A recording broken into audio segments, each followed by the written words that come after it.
Good news. We offer HELOCs and home equity lines of credit with scores as low as 640. Find out if you're qualified today at thatmortgageguyDon.com. ThatmortgageguyDon.com. Mills Air in business since 1992. That's over 30 years here in Central Florida. They're not going anywhere. Carrier factory authorized dealer. You can always turn to the experts at Carrier. Equipment change-outs and upgrades right now with up to $1,275 in rebates. Visit millsair.com. Hey, it's the News Junkie. And I don't need to be an attorney to tell you distracted driving is bad.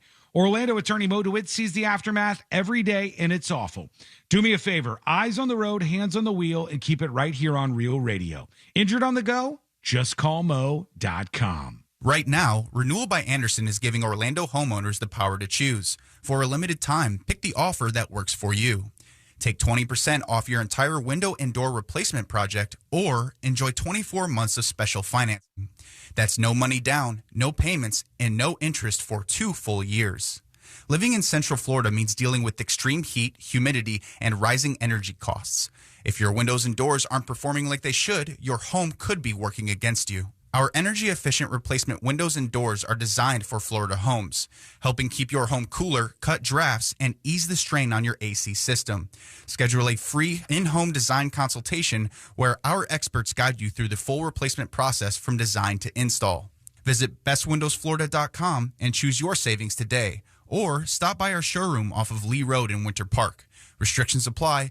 License number CGC 1527613. Listen to Real Radio in your smart home. Just tell Alexa to play Real Radio 104.1 on iHeartRadio. Sponsored by Mark Spain Real Estate. Host an event they'll never forget at Crush Yard. Designed for group gatherings of all kinds, Crush Yard makes it easy to bring people together for team events, birthday parties, and milestone celebrations. With pickleball courts, great food and drinks, and flexible space to play or relax, everything comes together in one place. We handle the details so you can focus on your guests and enjoy the moment. It's an interactive, high-energy experience everyone will remember. Learn more at crushyard.com. You've taken allergy meds for years. Are they helping? Congestion, drainage, still there. And that sniffle just doesn't stop. Experts say common allergy pills are associated with depression, weight gain, even dementia.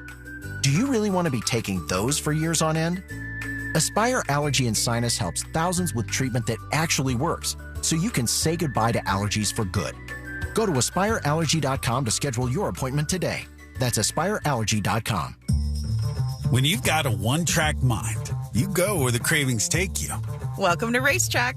Breakfast that satisfies. Snacks that sing. Drinks that refresh. It's a stop that pulls you in. We don't blame you for having a one-track mind, because once you stop at Racetrack, no other stop will do. Same time tomorrow? You know it. Racetrack. Whatever gets you going. Any good weekend plans? Oh, I'm going on a weekend cruise on MSC Cruises. We're going to White Sand Beach and Beanbag Chair. Are you using nouns as verbs? You can do that on MSC Cruises. Where was I? The food. Will rigatoni, French fry, we might even gelato. How about you? Oh, yeah, I was going to lawnmower. Skip the airport and get up to 40% off cruises and more with our Memorial Day sale. To book, visit msccruises.com or contact your travel advisor. Restrictions apply. Ships registered in Panama and Malta. My name is Whitney Allen, and I'm a widow. My husband, Ryan, died. We never thought we'd ever have to use life insurance, but the unexpected happened. With Ethos, signing up was fast and 100% online. You can get a quote in seconds, apply in minutes, and get same-day coverage. No medical exams, and you can get up to $3 million worth of coverage. I'm grateful we were prepared. Get your free quote at ethos.com/term. That's ethos.com/term. Paid spokesperson. Time spent on application may vary. Online health questions required. Hey Orlando, Joe Rossi here for Greenway Kia. We've got 3 metro locations, meaning we have 3 times the inventory. All priced clearly online with Greenway all-in pricing. The price you see is the price you pay. No games, no additional fees, just total transparency. And that goes for your trade-in too. At Greenway Kia, over 40 dealerships bid for your trade, so you can be confident you're getting the best value possible for your trade-in. I'm Joe Rossi, and I want to see it in a Greenway Kia. Visit greenwaykias.com. Negative equity refinanced. Expires 6/5/26. The Nickley Group with Keller Williams Realty uses their multi-million-dollar marketing system to get your home sold quickly and for top dollar. Google the Nickley Group or visit thenickley.group.com. If you want to buy or sell, Anajar. I'm Glenn Levine. I'm Ellie Anajar. Together, we're Anajar and Levine. If you've been hurt in a car crash, we'll fight to get you the maximum compensation you deserve. Call Anajar and Levine for your free consultation. 1-800-747-FREE. In Office, Orlando. This earful of Real Radio is sponsored by Wassy's Meat Market, the best place to buy a big green egg. Coming to you live from the JustCallMo.com studios. Injured on the go? Just call Mo. Need help after an accident? Visit JustCallMo.com or dial 1-800-CALL-MO. This is WTKS-FM HD1 Cocoa Beach, Orlando, an iHeart radio station. Guaranteed human. Real Radio has your chance to win $1,000. Just enter this nationwide keyword on our website, deposit. DEPOSIT. Deposit. Enter it now on our website, realradio.fm. Good luck. Someone's going to get offended. It's just the way the world works. So to hopefully save everyone a little time and or energy, here's this. The opinions that you hear are those of the host and callers, and not those of iHeartMedia, its management, or advertisers. The News Junkie is on. The best friends you never knew you had, running through the most viral stories of the day. The News Junkie starts now. It is Friday, May 22nd, 2026. Lots to get to today. From what happened to Kyle Busch to Memorial Day weekend, travel chaos, and details on Stephen Colbert's final Late Show episode, plus your calls, dispatches, emails, texts, and more. C-Lane is here. Hello. Josh is with us. Good day. And so are you. You can join us on the show. All you have to do is send us a dispatch. Go to thenewsjunkie.com. Hit record on your first dispatch right now. You can also watch the show on YouTube and twitch.tv/thenewsjunkie. Your message is rolling right into the studio in real time. And this never, ever, ever happens, friends. What happened? I know you're concerned. I know this seems a little weird and stark at the beginning of the show, but we have a last-minute message. Okay. I cannot believe it. A last-minute message. Let me double-check here.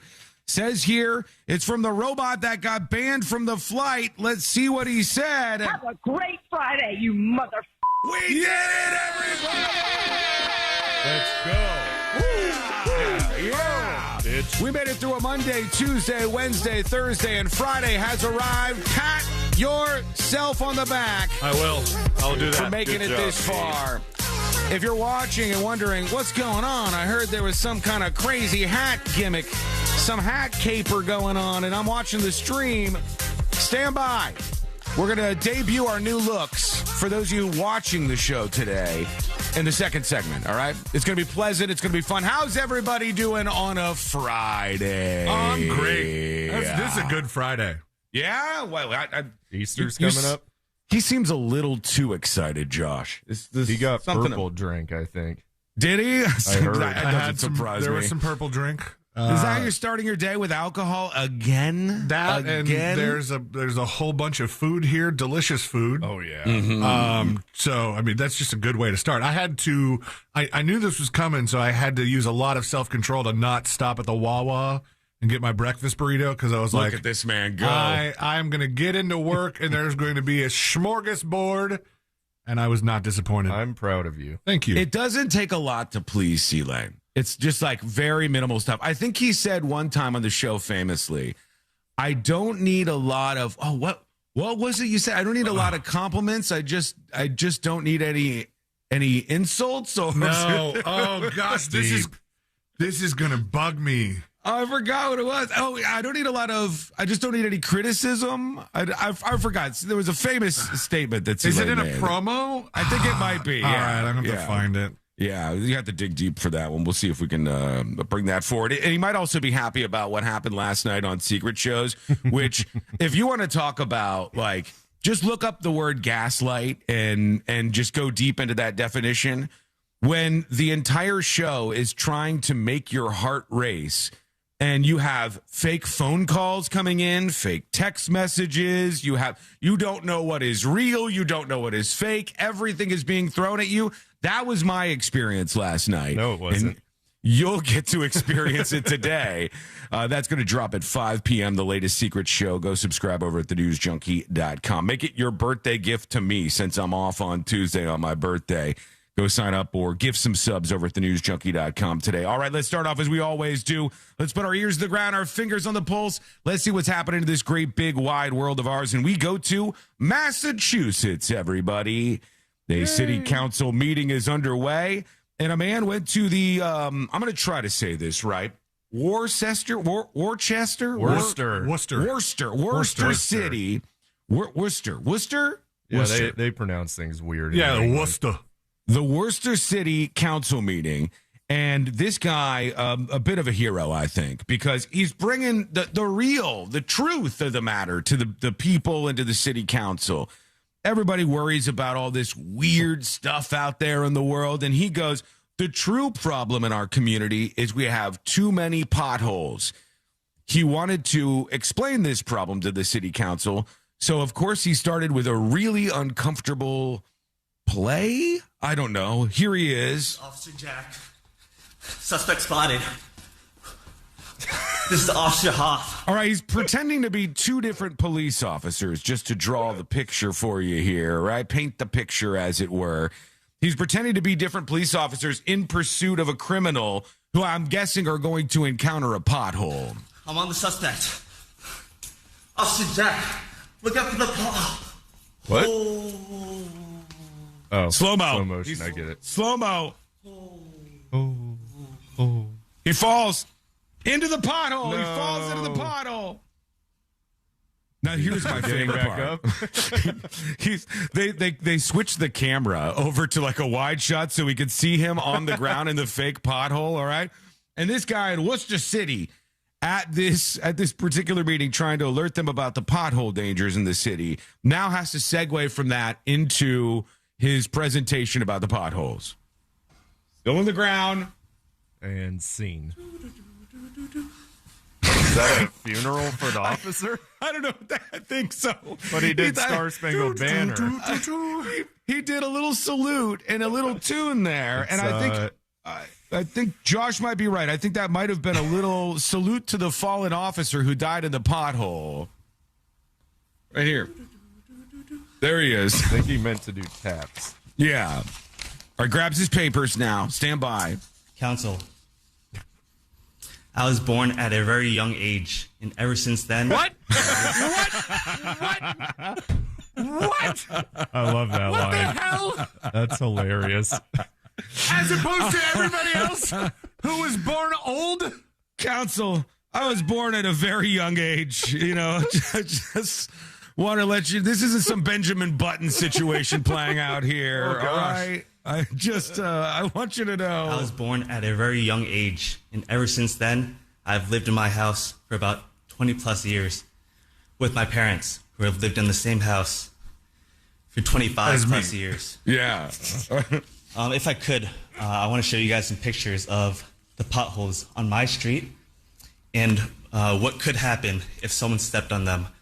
Oh, great. What could happen? A few photos for you. Thank God they were staged, but... He said, thank God they were staged, because, you know, this is the problem. If he's saying thank God they were staged, I hope they are the goriest, like the example of the absolute worst possible scenario. Head fell off. The worst pothole injury one could imagine times 5. I hope it's really poorly done Photoshop. Somebody says, what young guy cares about potholes? This guy, he does. Listen, he was born at a very young age, and he's lived at his house ever since. Oh, my God, this guy is dumb as hell. You think so. I think he's doing a bit. You think so, unless he gets the potholes, right? Unless he gets them filled. All right, it's him fake dead in the row. After coming home, maybe from the bar, and as you can see, the pothole above my head is over 2 feet long.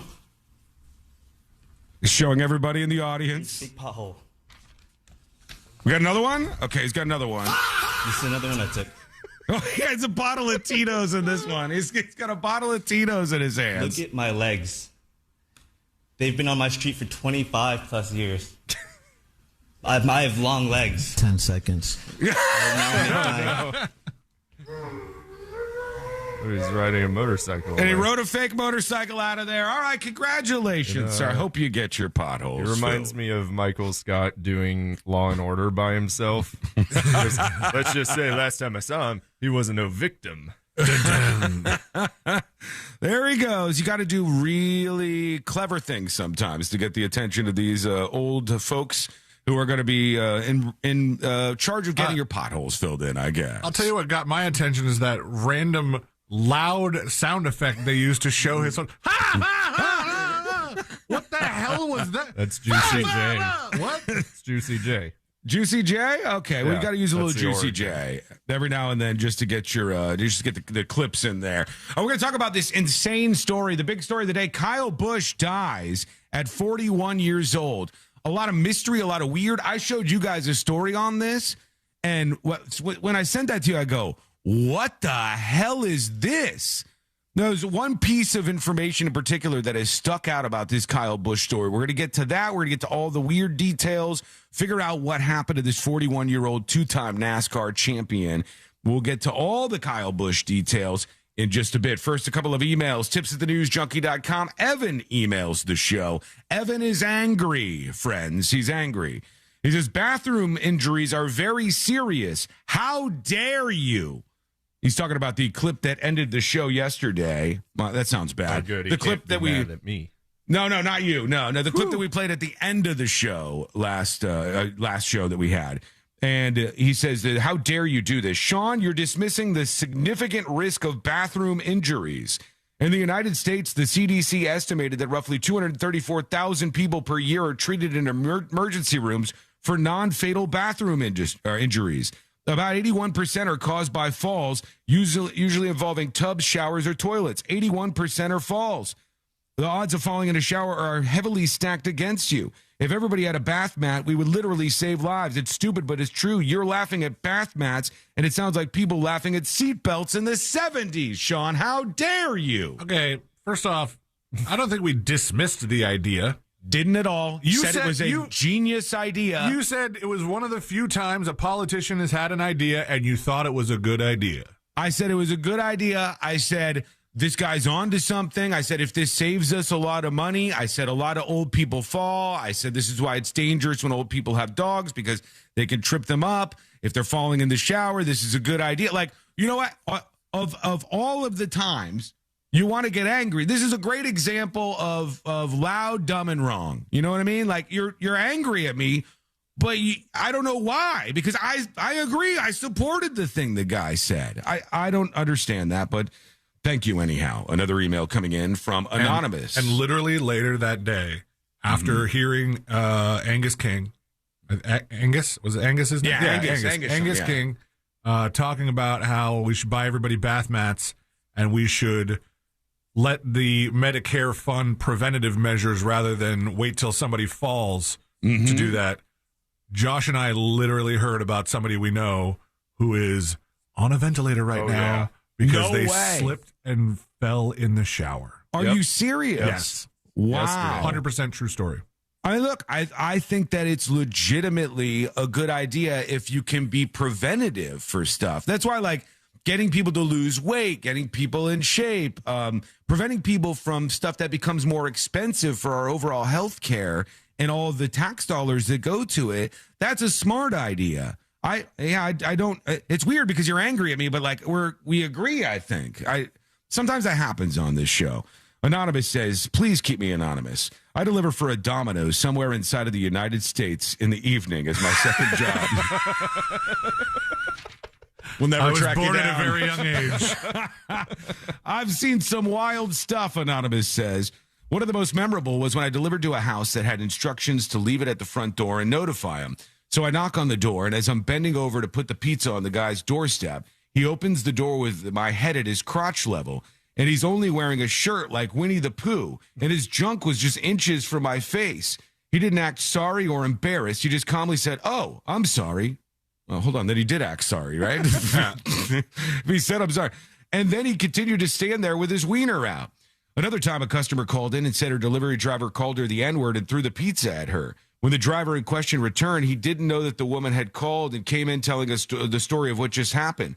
The lady called him a cracker and snatched the pizza out of his hand and then flipped him off and told him to eat S and die. The manager who took the call did not believe the customer right off the bat because the employee had been there a long time and had never done anything like that. She's also a sassy black lady and told the customer that she was lying and hung up on her. Okay, Anonymous, thank you for that very strange email. Appreciate that, I think. A couple people emailed, and one of them said this. Hi, guys. I'm sure you received a bunch of emails on this. What's up with this guy on Fox News who appeared to be wearing a very realistic face mask? I did get a bunch of emails about this. The guy's a retired Navy Vice Admiral Robert Harward, and he looks like he's wearing a mask on his face. Why would somebody do this? No, Harward. Well, you're like the Domino's Poor delivery guy. lady. All right, hang on. Let me see if I can find this, because a lot of people did email about this, and I thought it was a little weird. I saw it posted on TNJ chat by some miscreant over there as well. But here he is. This is the guy in question. Some dude was on Fox News, and people thought it looked like he was wearing like a sophisticated mask. I don't know if he was. I mean, yeah, enough that they discovered it. Time on his hands. He controls the narrative, he controls the strike capabilities, and he knows that the policy he set. I think it's just a shadow. Has short-term and of what, long-term effects on I don't the know. regime and the people of Iran. So he's been very astute in leveraging that time. And so I don't see it as... there's no mask that good. Does he have like a, not that you know of, the CIA has him. True. Does he have Yeah. like an old stoma there or something? Yeah, I was going to say the trach has gotten a lot better than it used to be. It looks wide for that. It is weird. I'll put it up on See It Now during the break so you guys can take a look at this. And then finally, for now, tips@thenewsjunkie.com. Keep your emails coming in. This person says, Sean, I just wanted to personally thank you for getting the Pee Pee Poo Poo Man song stuck in my head every time I go to the bathroom this week. It's been an honor. Well, thank you. Thank you. I'm sorry about all of that. And I'm sorry about what's to come, because we are going to debut. God damn it. We're going to debut our new looks when we return on the show here, okay? By the way, you accused me of needing constant approval. Mm-hmm. Uh-huh. And I said, I don't need constant approval. I just need zero disapproval. Which is good. That's good, yeah. I think that really sums Sealand up as a person. It's like, I don't need constant approval. But I need zero disapproval. I need zero disapproval. Well, we'll see what kind of disapproval we get when we debut our brand new looks on the stream. Now's a great time to go over to youtube.com/thenewsjunkie, all right? youtube.com/thenewsjunkie. I don't know if I could wear this, what I got for the whole show. I mean, the shirt I'm wearing now is designed to go with it because Courtney was like, you need to have sort of like a striped look going on. At least you do, because I was getting ready this morning and go, I don't have anything that matches this hat. So I'm just going to look real dumb. I don't know what Josh has. Josh is the wild card. I haven't seen it, but I've seen a picture of the concept of it. You're going to love it. And what I really, really appreciate right now is that right now in a silent studio across the glass from Josh, Ryan Holmes is just sitting there doing some post-show work. Yes! And he's going to look over in a little bit, and Josh is going to look really, really ridiculous. He's going to go, aren't 99% of the people listening to this show and not watching it? Sure. And, yep, absolutely. What is going on we're with this? We're here to super serve. Why are you guys doing a visual bit on a radio show? You get it. We're going to debut the looks when we come back. youtube.com/thenewsjunkie. Plus, we'll get into Kyle Busch and his situation. That'll be fun to do with a weird hat on. All of that coming up next on the News Junkie. Real Radio is on Facebook at Real Radio 1041. Sponsored by the law offices of Anajar and Levine Accident Attorneys. Call the law offices of Anajar and Levine at 1-800-747-FREE. That's 1-800-747-3733. Morning delays continue on I-4 in the Orlando area for those who need to travel by the major attractions exits this morning. Looking at some activity reported northbound on Orange Blossom. Hello, welcome behind the scenes of the show. Keith says, why is Sean dressed like a mime? Well, you're about to find out. This report is sponsored. Unfortunately, Keith, you're about to find out. How are we, TNJ chat? YouTube, Twitch? How are we doing on a Friday? How we doing on a Friday? Valvoline instant oil change. Thorough and honest, come with no charge. Avoid the headaches of a traditional home sale. Tanya says, I said that earlier. I was getting mime vibes. It's just only going to get worse from here. Only going to get worse from here, friends. Hi, it's Chad, and I'm back in the studio with We'll get into the Kyle Busch story. Mark. Is today's real estate climate still favorable for Will TNJ be the only live show on Real Radio Monday? Sure. Definitely. Yeah. Absolutely. Hey, Janine.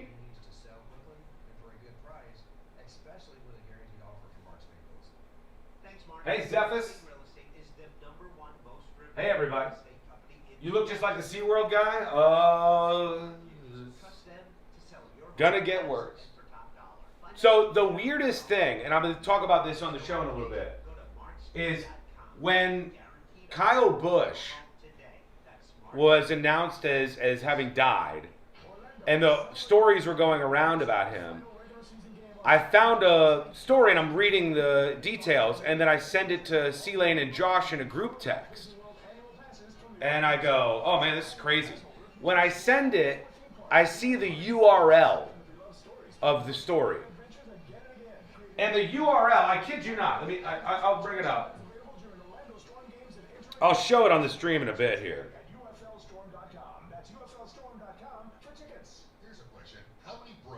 The URL.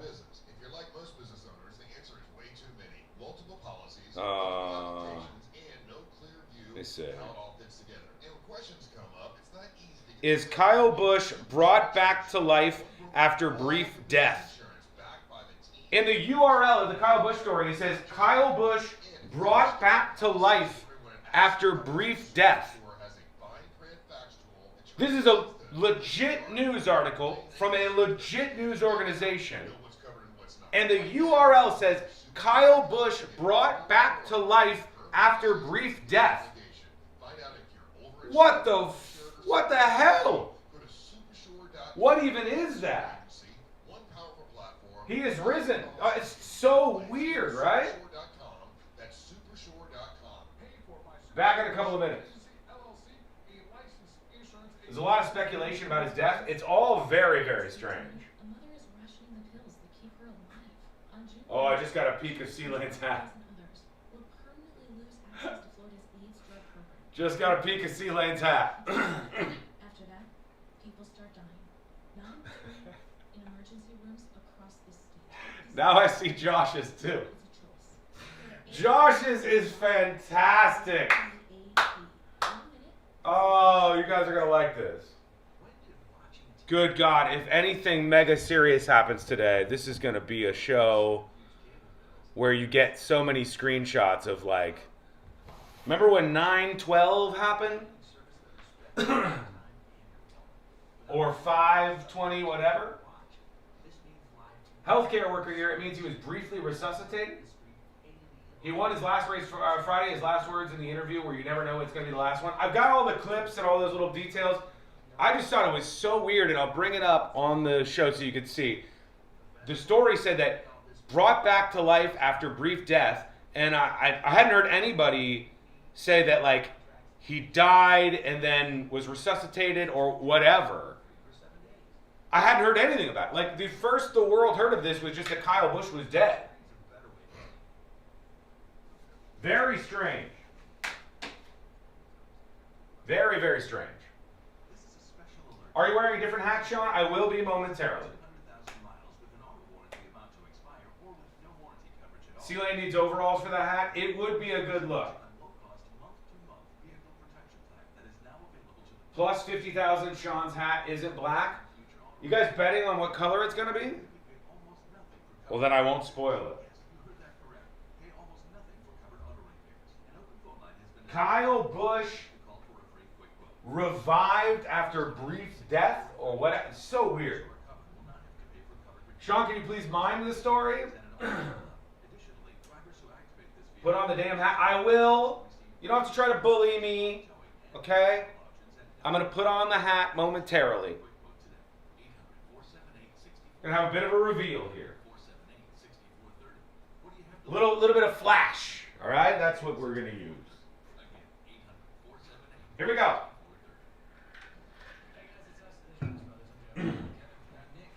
Coming back. Hem. 100-478-6430. Hey guys, it's us, the Jonas Brothers. I'm Joe. I'm Kevin. And I'm Nick. And guess what? We created our own podcast called Hey Jonas. We invented a podcast? Well, we didn't invent it. We just contributed to it. First people to do podcasts. We get to ask other people questions because we're sick and tired of being asked questions. Well, sick and tired is a strong way to put it, but you know, Tired and sick. tired and sick. Listen to Hey Jonas on America's #1 podcast network, iHeart. Follow Hey Jonas and start listening on the free iHeartRadio app today. Win $25,000 in free impact windows from Reese Windows. Text TRUST to 20129. Real Radio has your chance to win $1,000. Just enter this nationwide keyword on our website, deposit. DEPOSIT. Deposit. Enter it now on our website, realradio.fm. Good luck.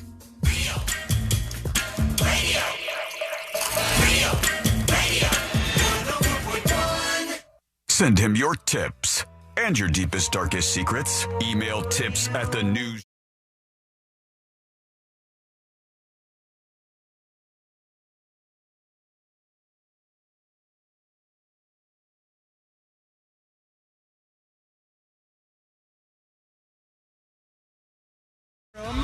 We're about to debut our new looks on the stream over at youtube.com/thenewsjunkie. What could possibly go wrong, right?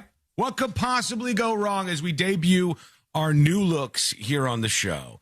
And who should go first here? I kind of think just by default, it might have to be Josh.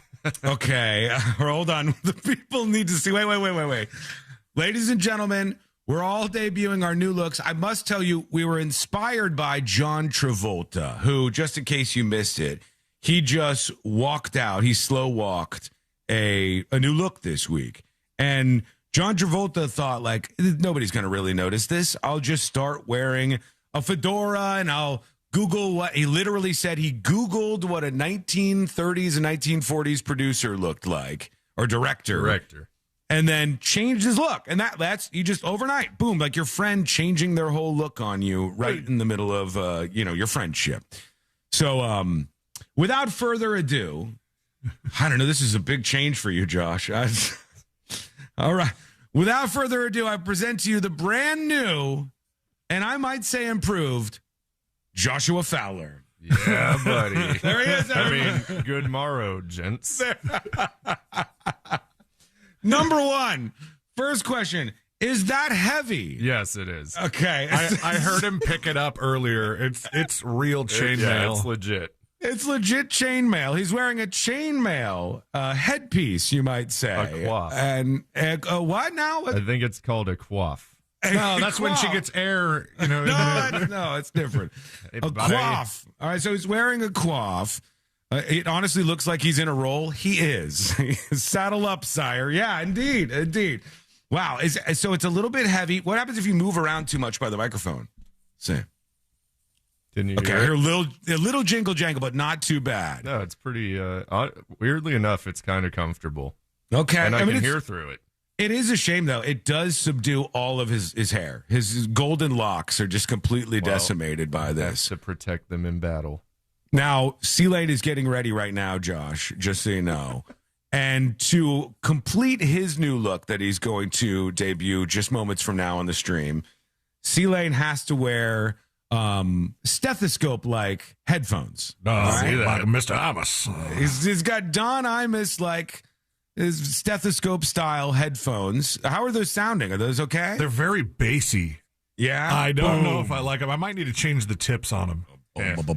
All right, here he is. Ladies and gentlemen, Christopher Dolores Lane, train conductor version. There he goes.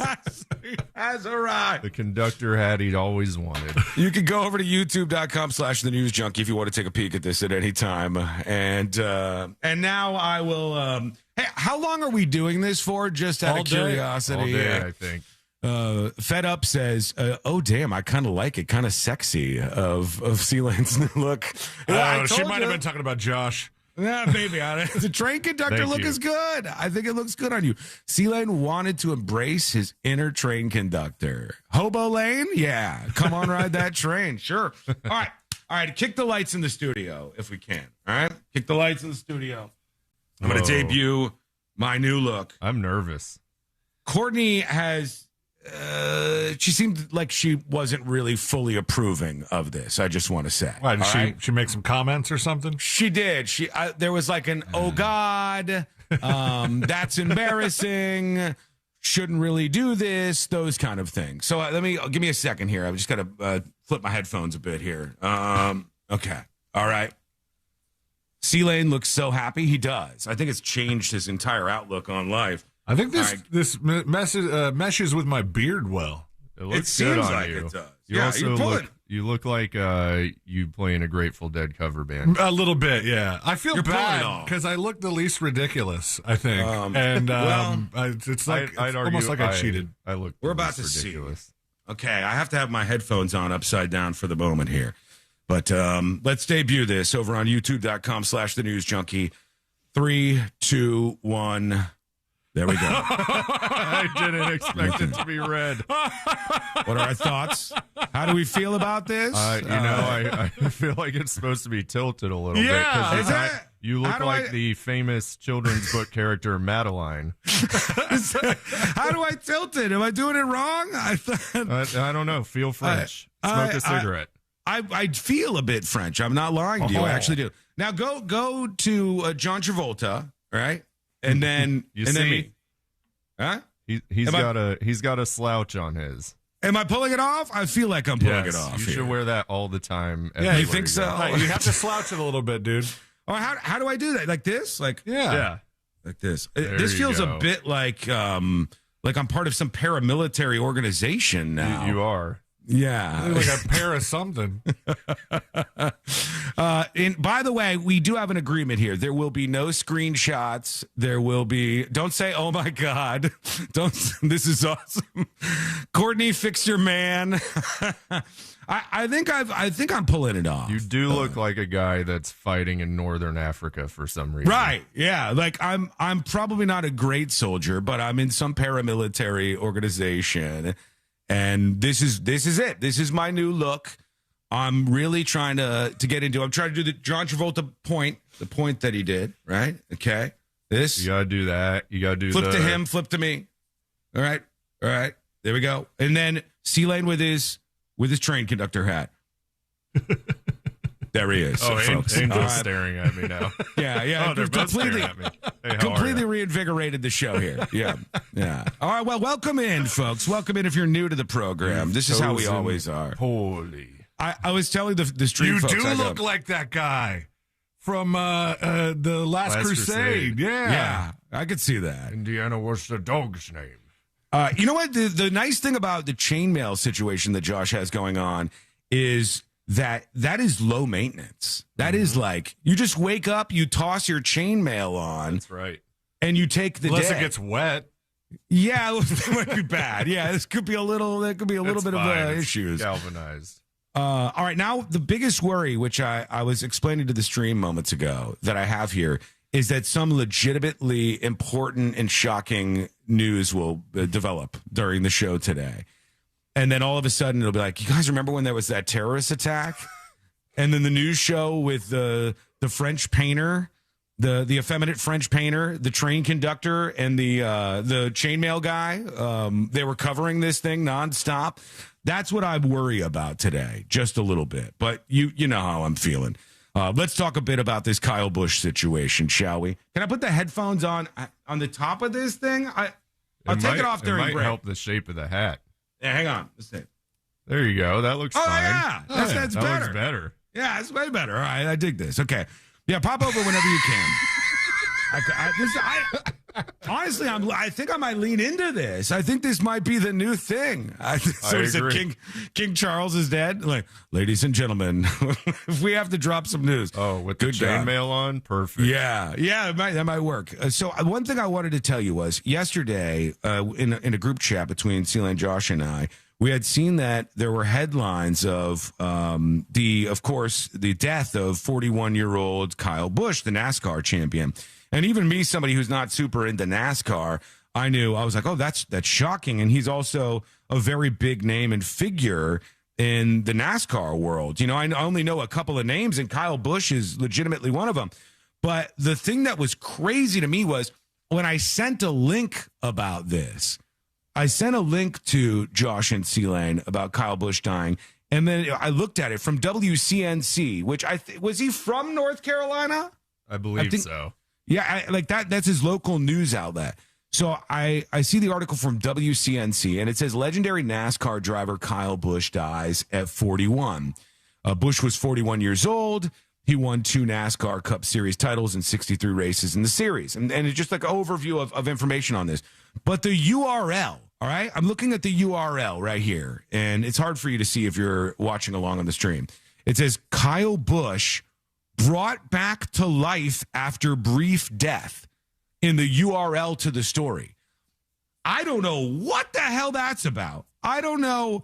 Kyle Busch brought back to life after brief death. You know what that says to me? I don't know if this is true or not, but that says to me that they had a story originally about Kyle Busch dying and then coming back to life, and then more news came in that said Kyle Busch died again, which I hadn't heard anybody report on this at all. All I heard was breaking news, NASCAR star Kyle Busch dead at 41. But this article leads me to believe that there must have been something out there earlier. And it literally says Kyle Busch brought back to life after brief death in the URL. And once they make the URL for the story, they cannot change it. So that's pretty crazy. Story, man. Yeah, that's what they probably should have done.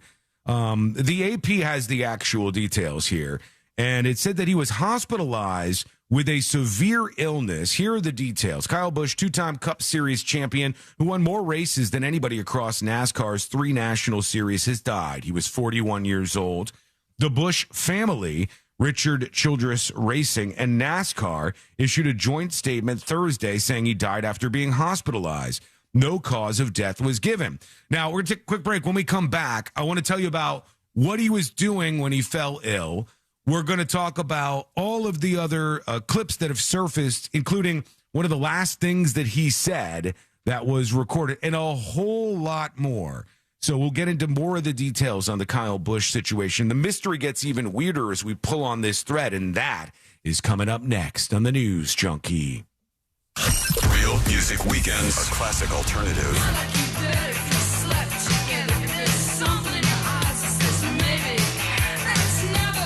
Classic alternative this weekend on Real Radio 104.1. This weather report is brought to you by Mills. Hello, oui, oui. Welcome behind the scenes of the show. See is the News Junkie.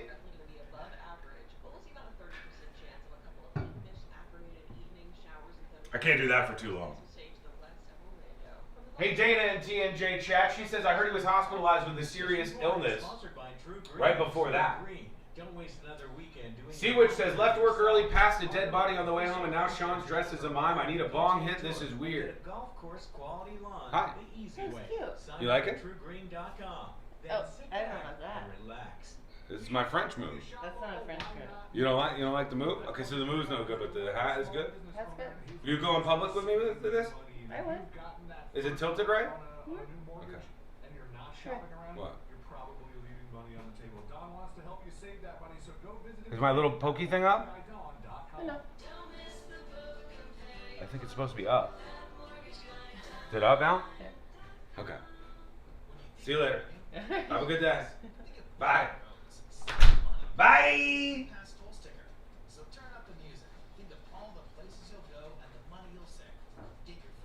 Can you update the SS subs, please, sir? I will check in on that in just a second. In fact, I can check on it now. Is that German?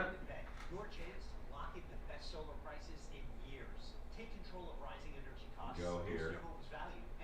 Gifted subs coming in. All right.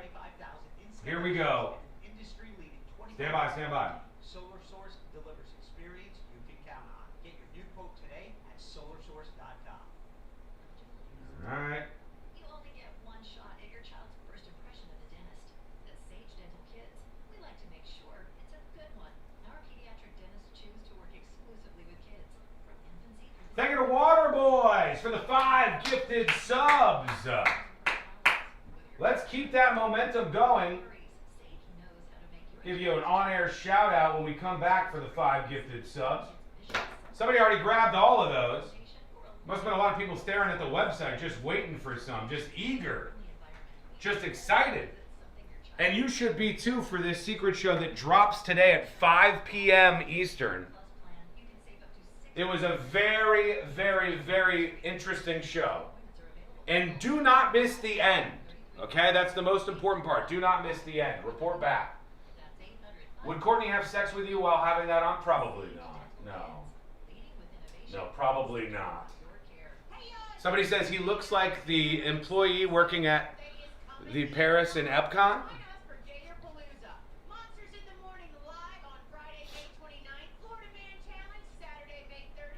I look like I work in the gift shop at the Paris and Epcot? Okay.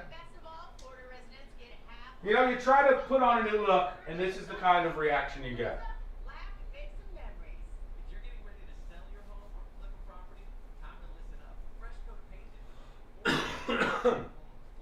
I don't know. I'm sort of feeling this right now.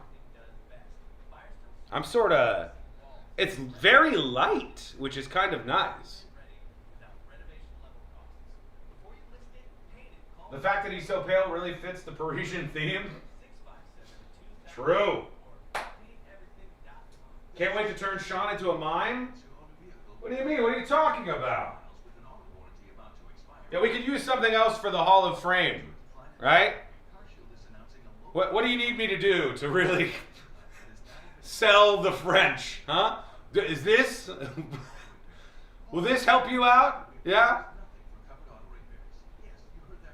I can't believe Josh bought a chainmail hat. Tanya says that's a compliment. You look authentic. Those people are French. It makes your D look huge. There's stuff all over my crotch. Do the 6'7" meme? No. Well, but I did though. All right, when we come back, Kyle Busch, we have to get over some of the details here. We have to go over some of the details like the in-car audio that everybody's talking about. One of the final speeches that he gave right before this surprise death, what he was doing when he fell sick, what this sickness allegedly was and was related to. We got lots of details, and I'm going to tell you about that wearing a red beret in just moments. Sailing with the greatest from the 70s and 80s. Just open the free iHeart app, search Yacht Rock, and start listening now. You can depend on Florida farmers. Our farm is where we live and work. It's where we raise our families and provide for yours. When you shop for Florida-grown fruits and vegetables, look for local. Choose Fresh from Florida, the homegrown brand of Florida farmers. This earful of real radio is brought to you by JustCallMo.com. Injured on the go? JustCallMo.com. Radio 104.1. Dispensing unsolicited advice on a wide range of pointless topics.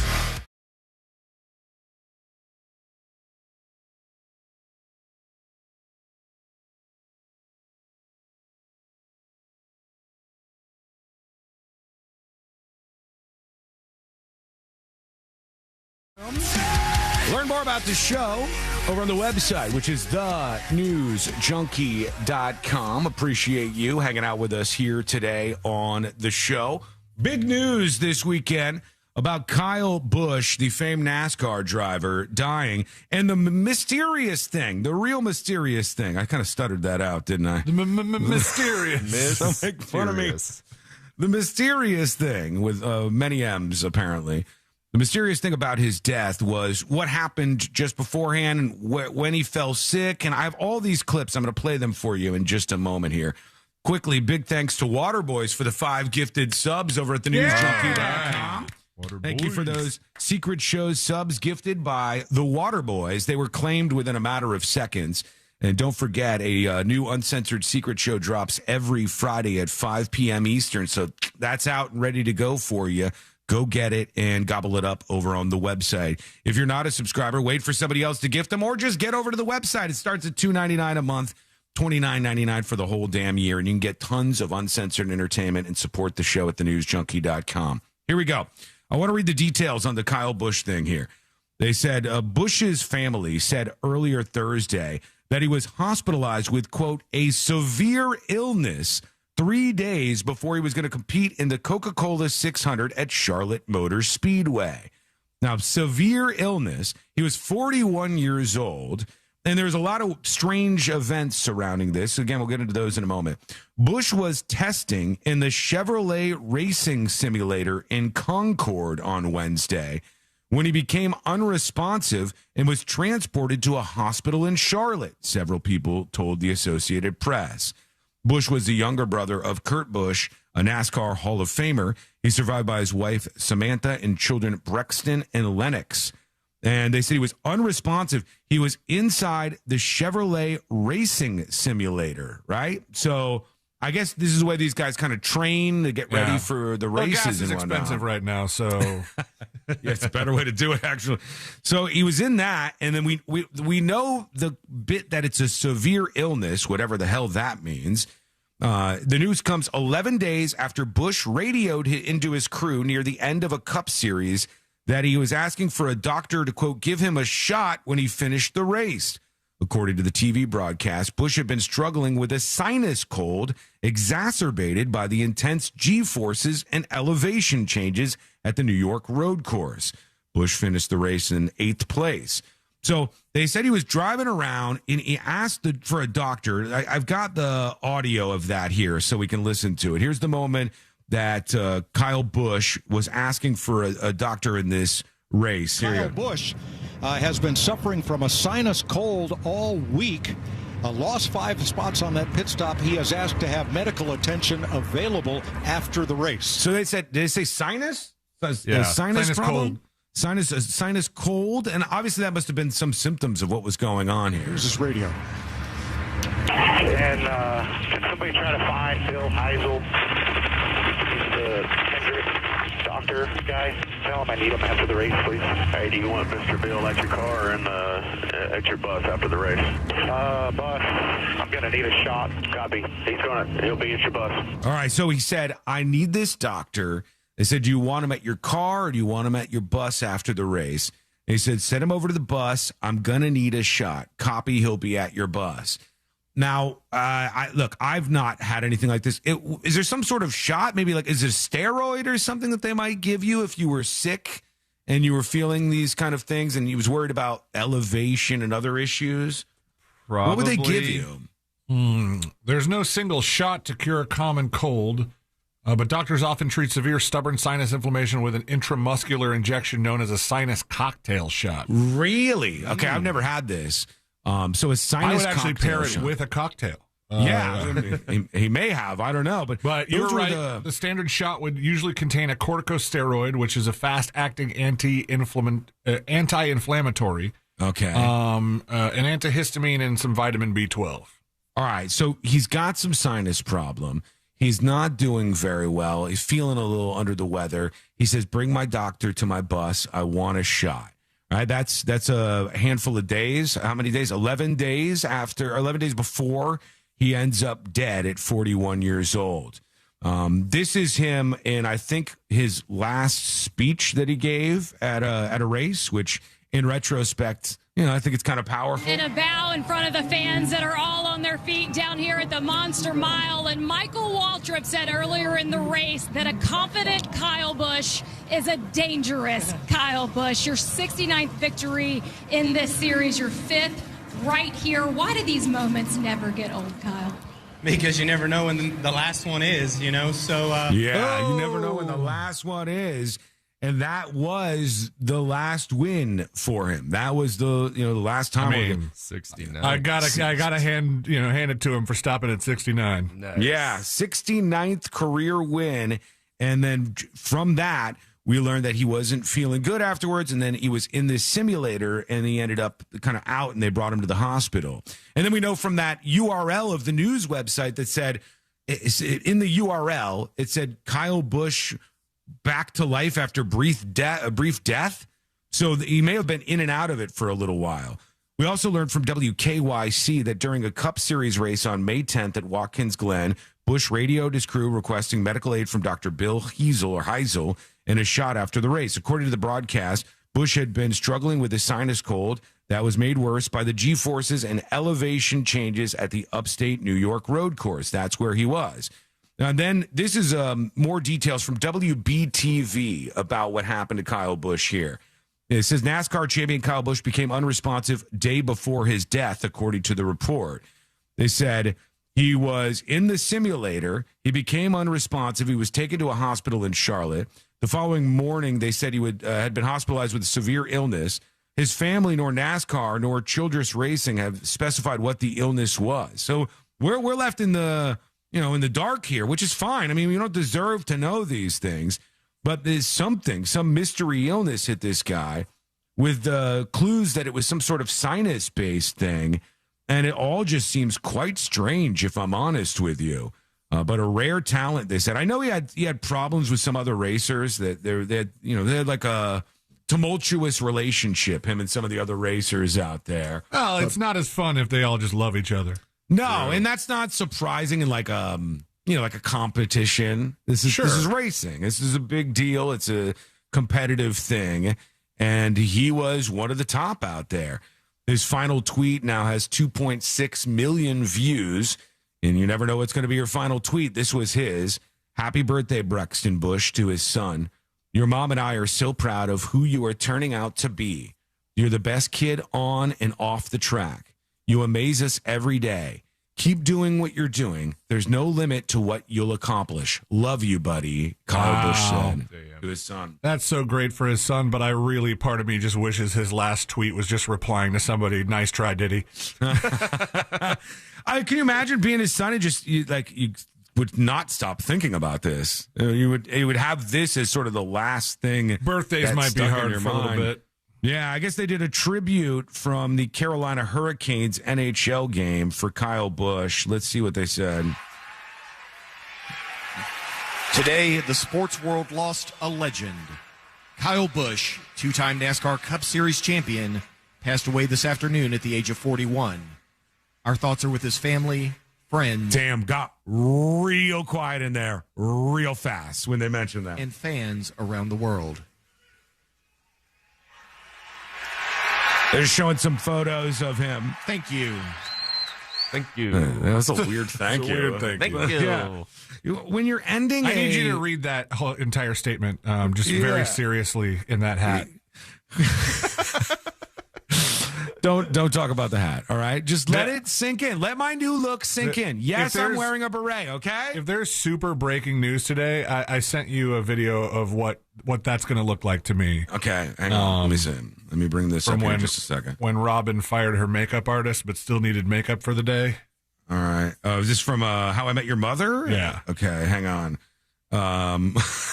You think this is what it's going to look like for me? Yeah. Here we go. Let's see. Our thoughts and prayers go out to the families of the victims. All right. Okay. Hopefully there's no shocking breaking news, because this is what I've agreed to do. I've agreed to my new look for the day. So fingers crossed nothing bad happens, and we'll keep our eyes open for any new details about what happened. Only good could happen. To Kyle Busch. That is weird. It is so eerie to think about that he radioed and he was like, look, not feeling well, need a doctor. Kyle Busch has been suffering from a sinus cold all week. Lost 5 spots on that pit stop. He has asked to have medical attention available after the race. So crazy. Here it is one more time. Can somebody try to find Bill Heisel? He's the Hendrick doctor guy. Tell him I need him after the race, please. Hey, do you want Mr. Bill at your car or at your bus after the race? Bus. I'm going to need a shot. Copy. He'll be at your bus. There he goes. That was one of the things that he said to alert the people he was not feeling well. That is being in charge right there, man. He's like, I'm going to need a doctor. Do you want him at your car or your bus? He'll be at your bus, Mr. Bill. Yeah. Mr. Bill, the doctor, will be at your bus with the shot. Then 11 days later, Kyle Busch ends up dead. And the whole thing has kind of rocked the NASCAR world. And I know NASCAR doesn't get a lot of discussion in the news, but it is it's kind of crazy to me how many people are fans of the sport. You see it in the live crowds. You see it when they have the Daytona 500 or some of these other benchmark races, and you see how many people there are that are interested in this, that support all these guys that go out there and do this thing. And I'm not big into racing. I'm not big into NASCAR. But one thing's for sure, I absolutely was familiar with the name Kyle Busch. So obviously the thoughts going out to his family, and we'll see if we learn anything else about what happened. Give us your thoughts, too. Send us a dispatch over at thenewsjunkie.com, thenewsjunkie.com, or email the show at any time. It's tips, TIPS, at thenewsjunkie.com. Quick break. When we come back, Stephen Colbert's final show. What happened? What went down? Was there any chaos? Were there any hijinks? How did it all end? We'll tell you, because that's coming up next on the News Junkie.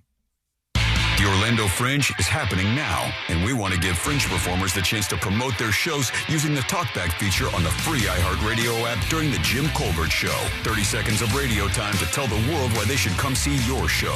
Get the details at realradio.fm/fringe. From the Clausman Law Traffic Center, car crash, call Clausman Law. ClausmanLaw.com.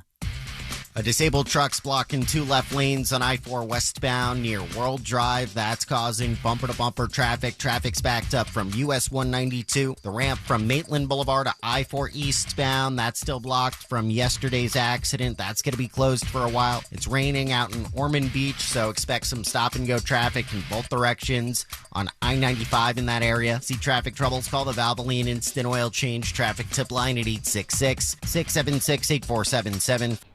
Oui, oui. Welcome behind the scenes. Since 1949, the only buttons they can control are litter bugs. Book a free inspection at flatest.com. Join the monsters in the morning for a one-of-a-kind Disney's Star Wars, The Mandalorian, and Grogu brought in $12 million from Thursday preview shows. Anybody going to see the new Star Wars movie this weekend?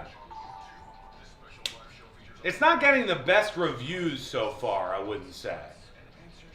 But is anybody going to see the Star Wars movie this weekend?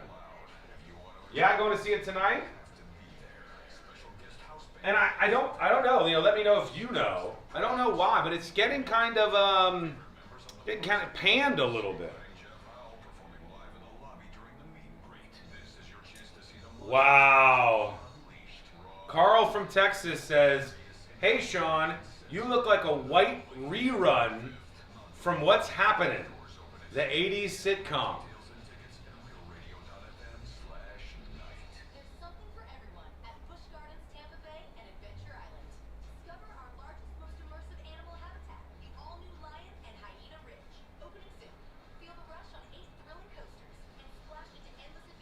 All right. Got a lot of good emails coming in. We'll get to those. We'll get to some dispatches, of course. Cluish Kid says, "I saw it last night. It was okay. Just okay, huh? Just okay? Here's $10. Go see a Star Wars."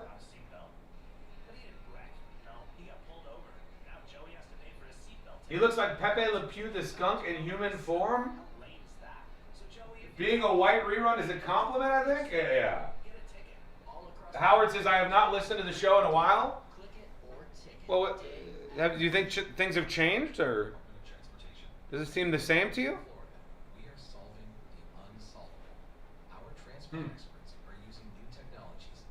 Shan Girl says, "White rerun." Yes, he does. I'm kind of feeling it. I just feel a little more Or a limber, if that's the right word. All right, we're getting into the second hour of the show. Who watched Stephen Colbert's last episode of The Late Show last night? Anybody watch that? Yes or no? Did you watch Stephen Colbert's final show on CBS? His final show. There must have been somebody who tuned in. Actually, are the ratings in on that? Let me see. He must have gotten a pop, right? Like, I would be very surprised.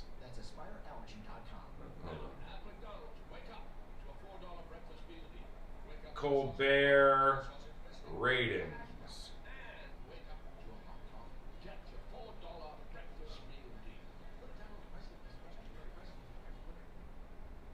Okay. Nope, none of this stuff. People saying his ratings were low. His ratings weren't low for late night shows. It's just the late night shows, all of them kind of have lower ratings. But he was the highest rated of the late night shows at that hour that's not on like Fox News or something. But I don't see any overnights coming in yet. It's on too late and he's not funny, says Danielle. She's not a fan. Doesn't like it. Nope, says John. Nope. Went to bed not long after Secret Shows ended. Never saw an episode. I watched Letterman as much as possible. Never saw a single entire episode of Colbert. You know, I think to be a fan of that show, it almost required you to have like the same note for note political ideology of him. Otherwise, the humor doesn't really connect and land. And then that sort of turned into like all of late night. Like, do you believe the whatever, you know, like do you believe all the takes that we agree upon here in late night are okay? And then if you didn't sort of do that, you go, hey, hold on, well, this doesn't feel like it's for me necessarily. I feel like that's how it was. Late night was a way to have access to celebs. Now we have that. Well, even more so, the big kicker has been podcasts. Because celebrities used to have to go to these platforms to get access to the audience that would then go buy tickets to their movies or watch their television shows. Now the celebrities, a lot of them have their own podcasts, and they have their own audiences and their own avenues to the audience that will buy those tickets and watch those TV shows. So that's been a game changer, and no longer do we need to have this thing where like, this is where the celebrity interviews occur. The game has changed. All right, here we go. And his other family members carry on his legacy. His voice, his teachings, his vision will continue to guide us into the future. And the core values of IDC will never change. I want you to be protected. I want you to make sure you're getting what you paid for. It's a commitment from our family. It's our blood. It's our heart behind it. It's our trust. It's our integrity. International Diamond Center. Altamont Springs, Waterford Lakes, and Mall at Millennia. Online at shopidc.com. For all your plumbing needs, go to modernpi.com. Portions of the following program were pre-recorded. Live from the JustCallMo.com studios. Got a question after an accident? Just call Mo. Visit JustCallMo.com or dial 1-800-CALL-MO. This is WTKS-FM HD1 Cocoa Beach, Orlando. An iHeart radio station. Guaranteed human.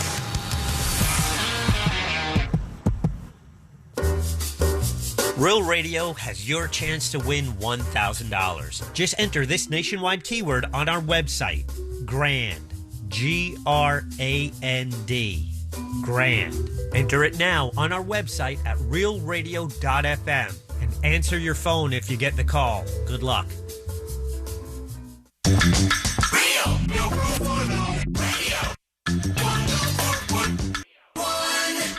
Occupying the space between high society and prison tattoos. This is the News Junkie.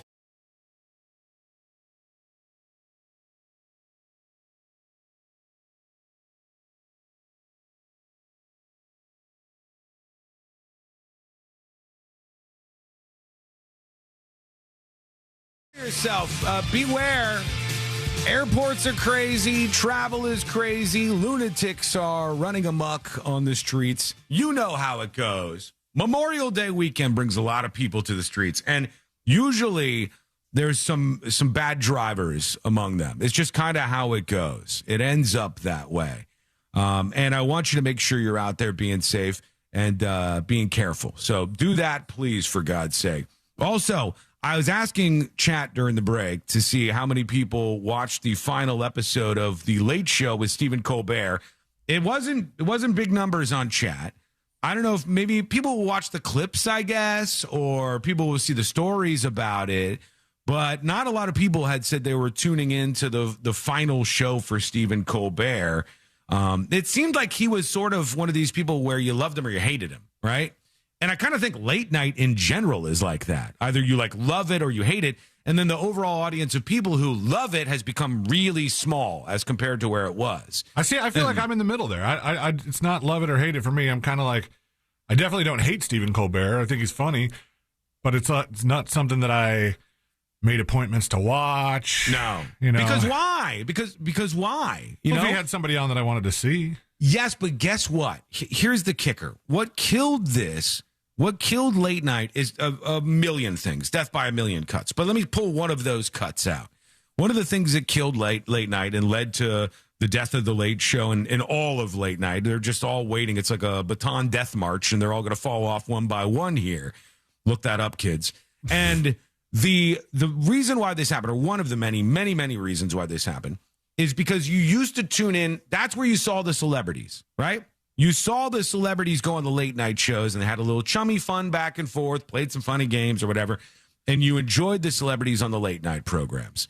That's where you saw your celebrities. Or when I was younger, bands. A lot of new bands would go. Or new comics. That was a big deal if you were an up-and-coming comic.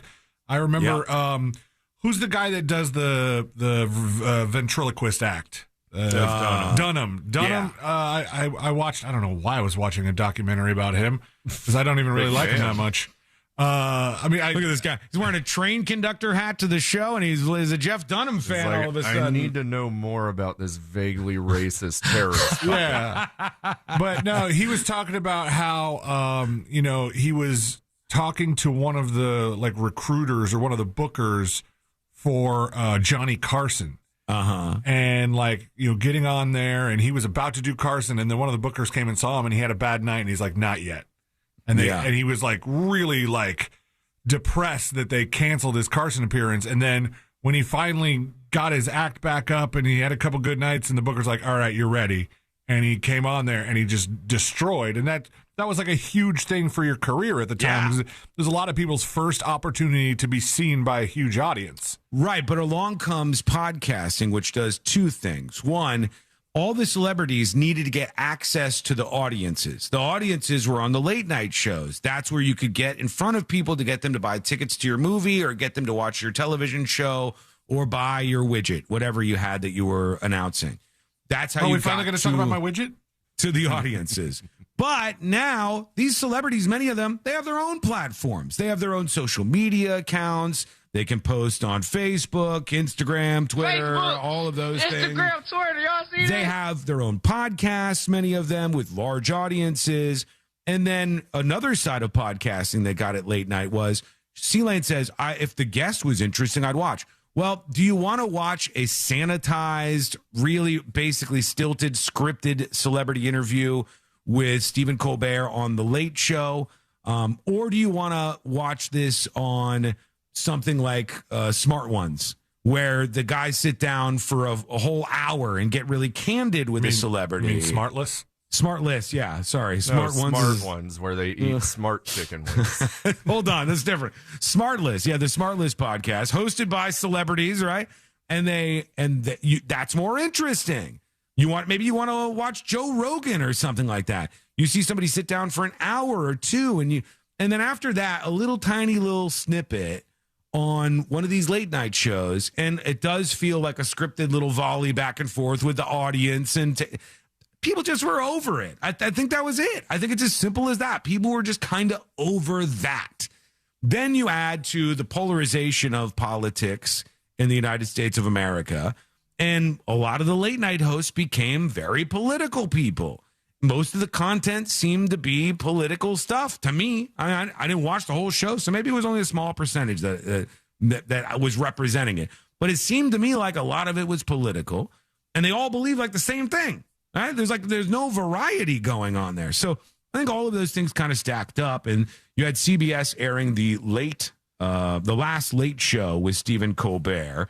And one of the things I saw that I wanted to bring up, because people are so friggin' gullible, was he said at some point in time, Peanuts is copyrighted music, so, I hope this doesn't cost CBS any money, Stephen Colbert said, as the band, his house band, was playing the Peanuts song.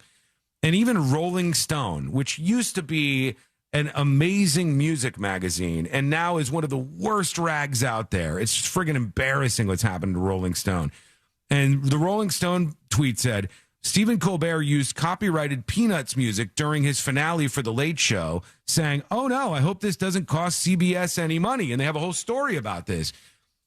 It's obviously a joke, right? First of all, the band is performing the song. They're not playing the song. So that's one difference that you should know. And second of all, do some of these morons think that the show is live? The show is not live. They record the show and then they give it to CBS, and CBS goes, okay, here we go. Let's take a look at this. And then they air it. Do you think that, like, if he did something that was so detrimental to the bottom line, like they'd be able to sneak something on that? Oh, God, I got him. He was joking. It was a joke. He's saying, oh, no, I hope this doesn't cost CBS any money. Well, it still will. They still have to pay for it. They pay ASCAP fees or whatever, and the band is just like performing a version of the song. But it's the same thing that I said earlier this week when they did the thing when Conan O'Brien's show was going away, and they played a Beatles song as a walkout. Like that was a huge dollar song for them. Same thing, though. The network, when Conan O'Brien was going away, could have easily just cut it out. Like, none of these things are airing live. If you were airing live, well, you could probably do something like that. If you were doing a live show on television and then all of a sudden you started playing the entire Beatles catalog, you might end up in a position where you had to pay a whole bunch of money. That could be a problem for you. But that was obviously a joke. No. Wow, well, we could do that here more than the other folks can. He had a lot of big guests on the way out. Hang on now. Hang on. All right, yeah. Muted the stream. Good. Yeah, go for it.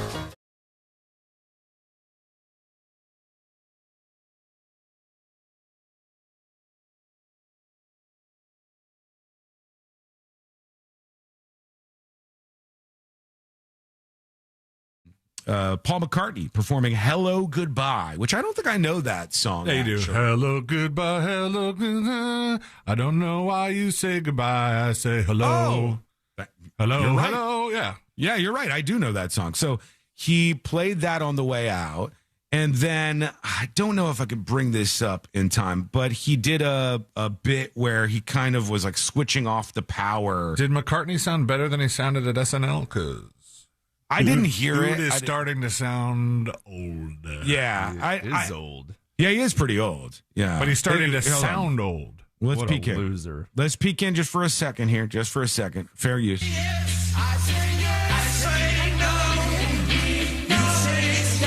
I guess Stephen Colbert was singing along with him. I mean, he sounds okay, right? He sounds all right. And then afterwards, they went behind the scenes and they, here you could see, they like turned off the power to the Late Show. Paul McCartney pulled his switch to power down the Late Show and shut it down. And there you go. That's it. Now, you've got to wonder if anybody's behind him, if any of the other networks are going to go, yeah, this institution is just kind of over with right now. Well, in some of the most recent books, and this is why, the Jimmys should be at least a little concerned, Colbert had better ratings. He did. Not by much. I'm talking like 2.7 million for Colbert in Q1 of 2026 versus like 2.5 for the next highest one. Yeah. Yeah, CBS had the numbers. And by the way, Colbert's a rich man. He could have hired all of these people and continued to do the show. He could have bought the time from CBS if he thought it was going to make more money. But he's not going to do any of those things because it's too big. It's too big of an organ. The only thing that exists like that will stay, mark my words on this, is Saturday Night Live. That is a big show with a huge staff, but it needs it. And it does enough as a huge brand that they can support the costs of that. The rest of this could be boiled down to a much smaller staff. Terrible ratings. Oh, what did Trump say? Trump must have had something to say after Stephen Colbert was Somebody gone, right? asked him something because I forget what news outlet I read this on, and I was like, this is a non-story because it was like Trump has 6 words for Stephen Colbert, and you're like, okay, let's click on this. What is this? And it was like, I'll make my statement later or something like that. However to say that in 6 words, I was like, you absolute buffoons. Making this sound like some sort of threat or message. Yeah. It was a non-message. It was a message as I have no message. Here is the truth post from the president who says, Colbert is finally finished at CBS. Amazing that he lasted so long. No talent, no ratings, no life. Oh, no life. None. He was like a dead person. Wow. Jesus, my God. You could take any person off the street and they would be better than this total jerk. Thank goodness he is finally gone. That's the president of the United States, who, again, I don't know why he spends any time talking about any of these late night guys at all. It's if you because they're talking about him. Yeah, I guess, and he cares. He's obsessed with TV. He cares so much. He's obsessed with ratings. Yeah, I mean, so am I. But I'm not obsessed with broadcast television. And if I was the president, I would worry about people who were actually having more of an impact. Would you obsess over ratings after you had this job? No. Like, I feel like Donald Trump got obsessed with ratings because he was on a successful TV show. He was the Apprentice guy. Yeah. You fired, and that saw a lot of success, and so that gave him this mild obsession with numbers and ratings, and now. That he doesn't have to care about ratings. He doesn't have to care about ratings and numbers. He could, care about president stuff, but he still is obsessive over, that guy, what did he say about me? His ratings are terrible. Well, he's like a dead person. Yeah. Which is a weird thing to say. That is a strange insult. Okay, there you go. Let us know if you saw it, you had any feelings, you love them, you hate them, or otherwise, or who you think is next. Send a dispatch over at thenewsjunkie.com right now. Quick break. When we come back, we'll get to you. We'll get some strange information coming in about data centers that I want to talk about, the debate over sandwiches that's boiling the internet piece by piece, and a whole bunch more on a busy Friday. That's coming up next on the News Junkie. Real Radio is the Jim Colbert Show. It's like Thanksgiving awkwardness 5 days. Welcome behind the scenes, ScoMic activated. Kevin Warsh. Kevin Maxwell Warsh has been sworn in as the Federal Reserve Chair by Supreme Court Justice Clarence Thomas. Kevin Warsh, now the chairman of the Federal Reserve. This report is sponsored by... I'm sure this highly impacts you. Don't waste another weekend doing your lawn care yourself. It actually does in some ways. Official lawn care treatment provider of the PGA Tour. The Ed Sullivan Theater is a pretty amazing venue. I hope something cool happens to it. It just doesn't get torn down. Sit back and relax. What would they use it for? Like live performances and stuff? Is it big enough? I don't know. I don't know if it's big enough for that.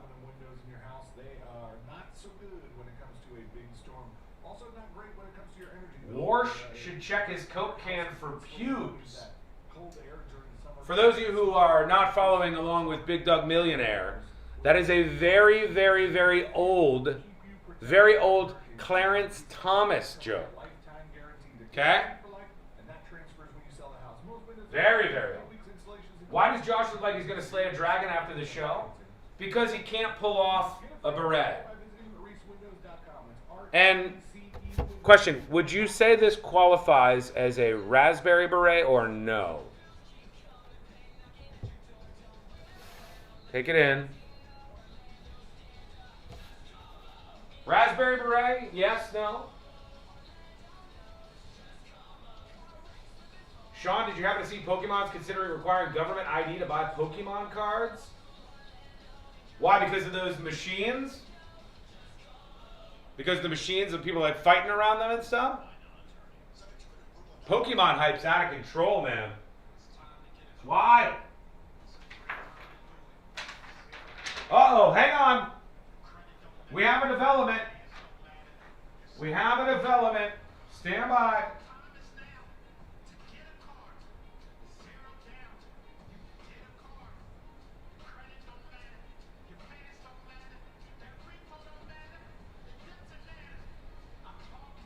Take it, Water Boys. Another 5 gifted subs. Yeah. Now it's on you. Let's see you spread the love. Go subscribe or go gift some subs yourself for secret shows over at thenewsjunkie.com. Hit that gift icon or sign up for secret shows now.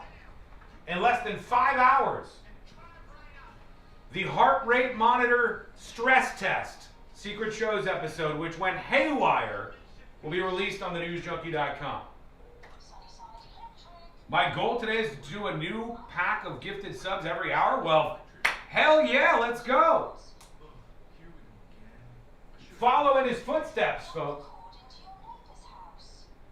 5 subs, his water broke.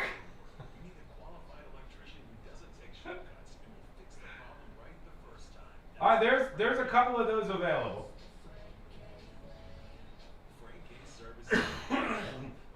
Excuse me. Couple of minutes and we're back live. Raspberry Burgay.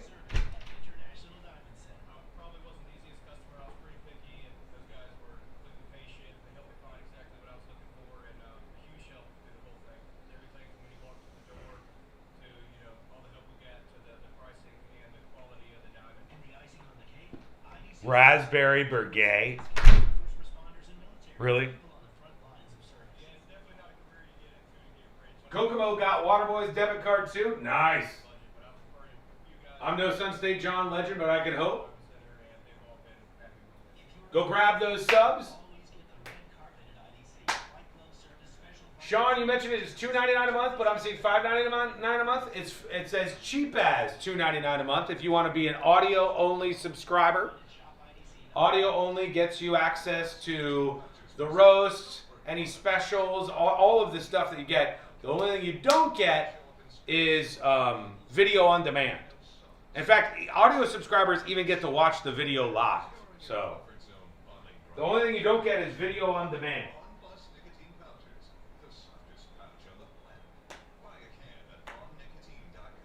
Two minutes and we're coming back live.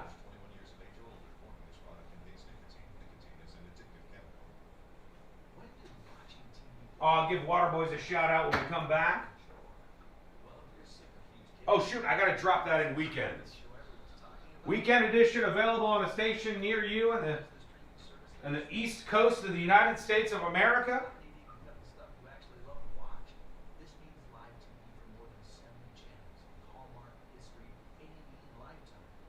That was a 12-minute segment.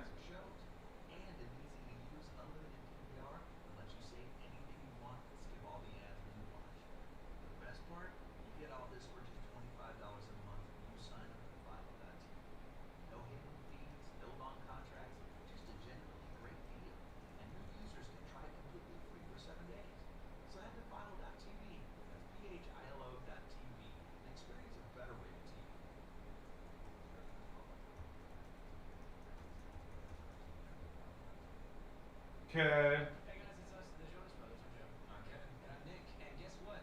Put this here Friday.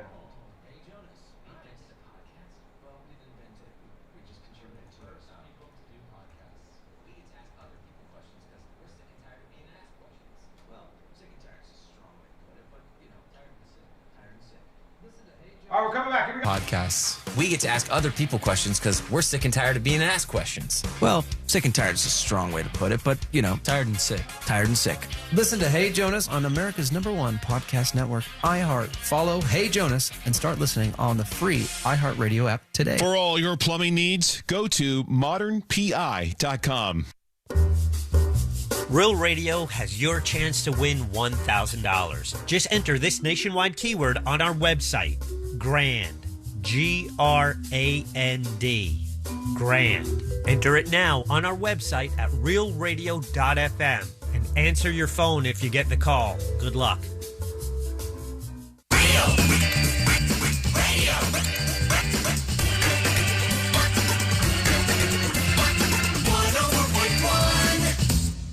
The most viral newsroom on the planet is still humming along.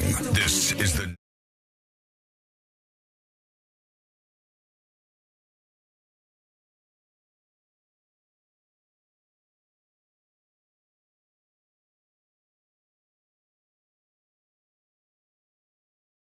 Viral Newsroom. And all the details you need to know about the show, the podcast, and all the rest are available over at thenewsjunkie.com. We are, we're dressed differently today if you're watching in the studio over on YouTube. Josh has a chainmail outfit on, and we're embracing new looks. We were inspired by John Travolta. I Googled what a conductor looks like. To embrace new looks, and as he Googled what a 30s and 40s director looked like, and John Travolta just silently kind of changed his look to wearing a beret.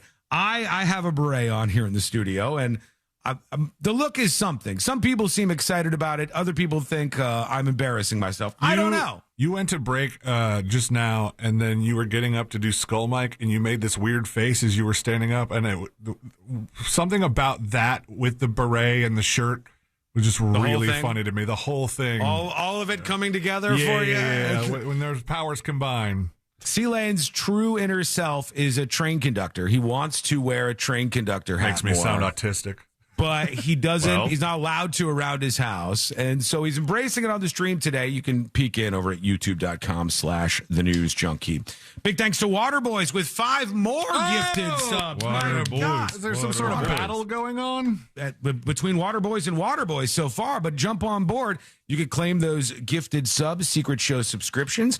You can gift more if you'd like to other listeners out there to spread the word about secret shows, or you can just subscribe over on thenewsjunkie.com. Let's talk about data centers.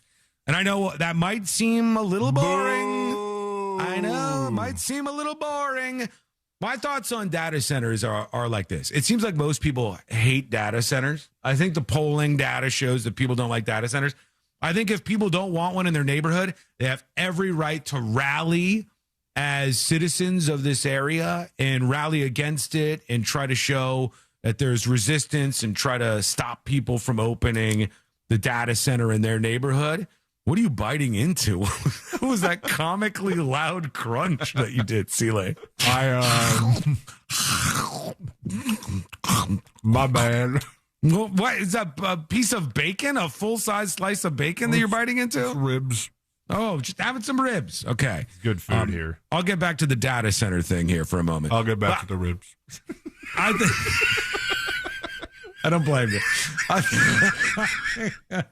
I think that it totally makes sense for people to be against these data centers in their neighborhoods. And I get it, right? But we got to put them somewhere because we're going to have some of these data centers. But I always remember when I fly over the United States of America. When I fly over the United States of America, there's so much emptiness. There's so much open land and open area and all of that stuff, right?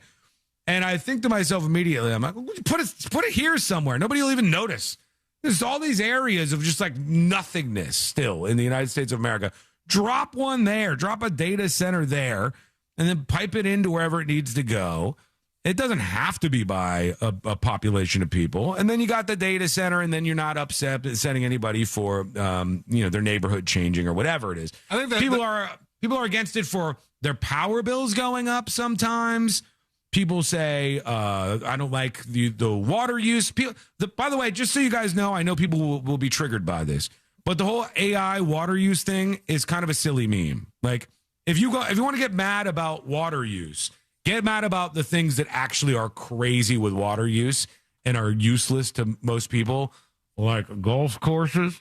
Get mad at the things like that waste unthinkable amounts of water, right? The water meme for AI that is held on so tight. So many people believe in this. They're like, think of all the water this wasted, is mostly just silly. It's just, it doesn't make a whole lot of sense. But I've heard so much more. And here's an example.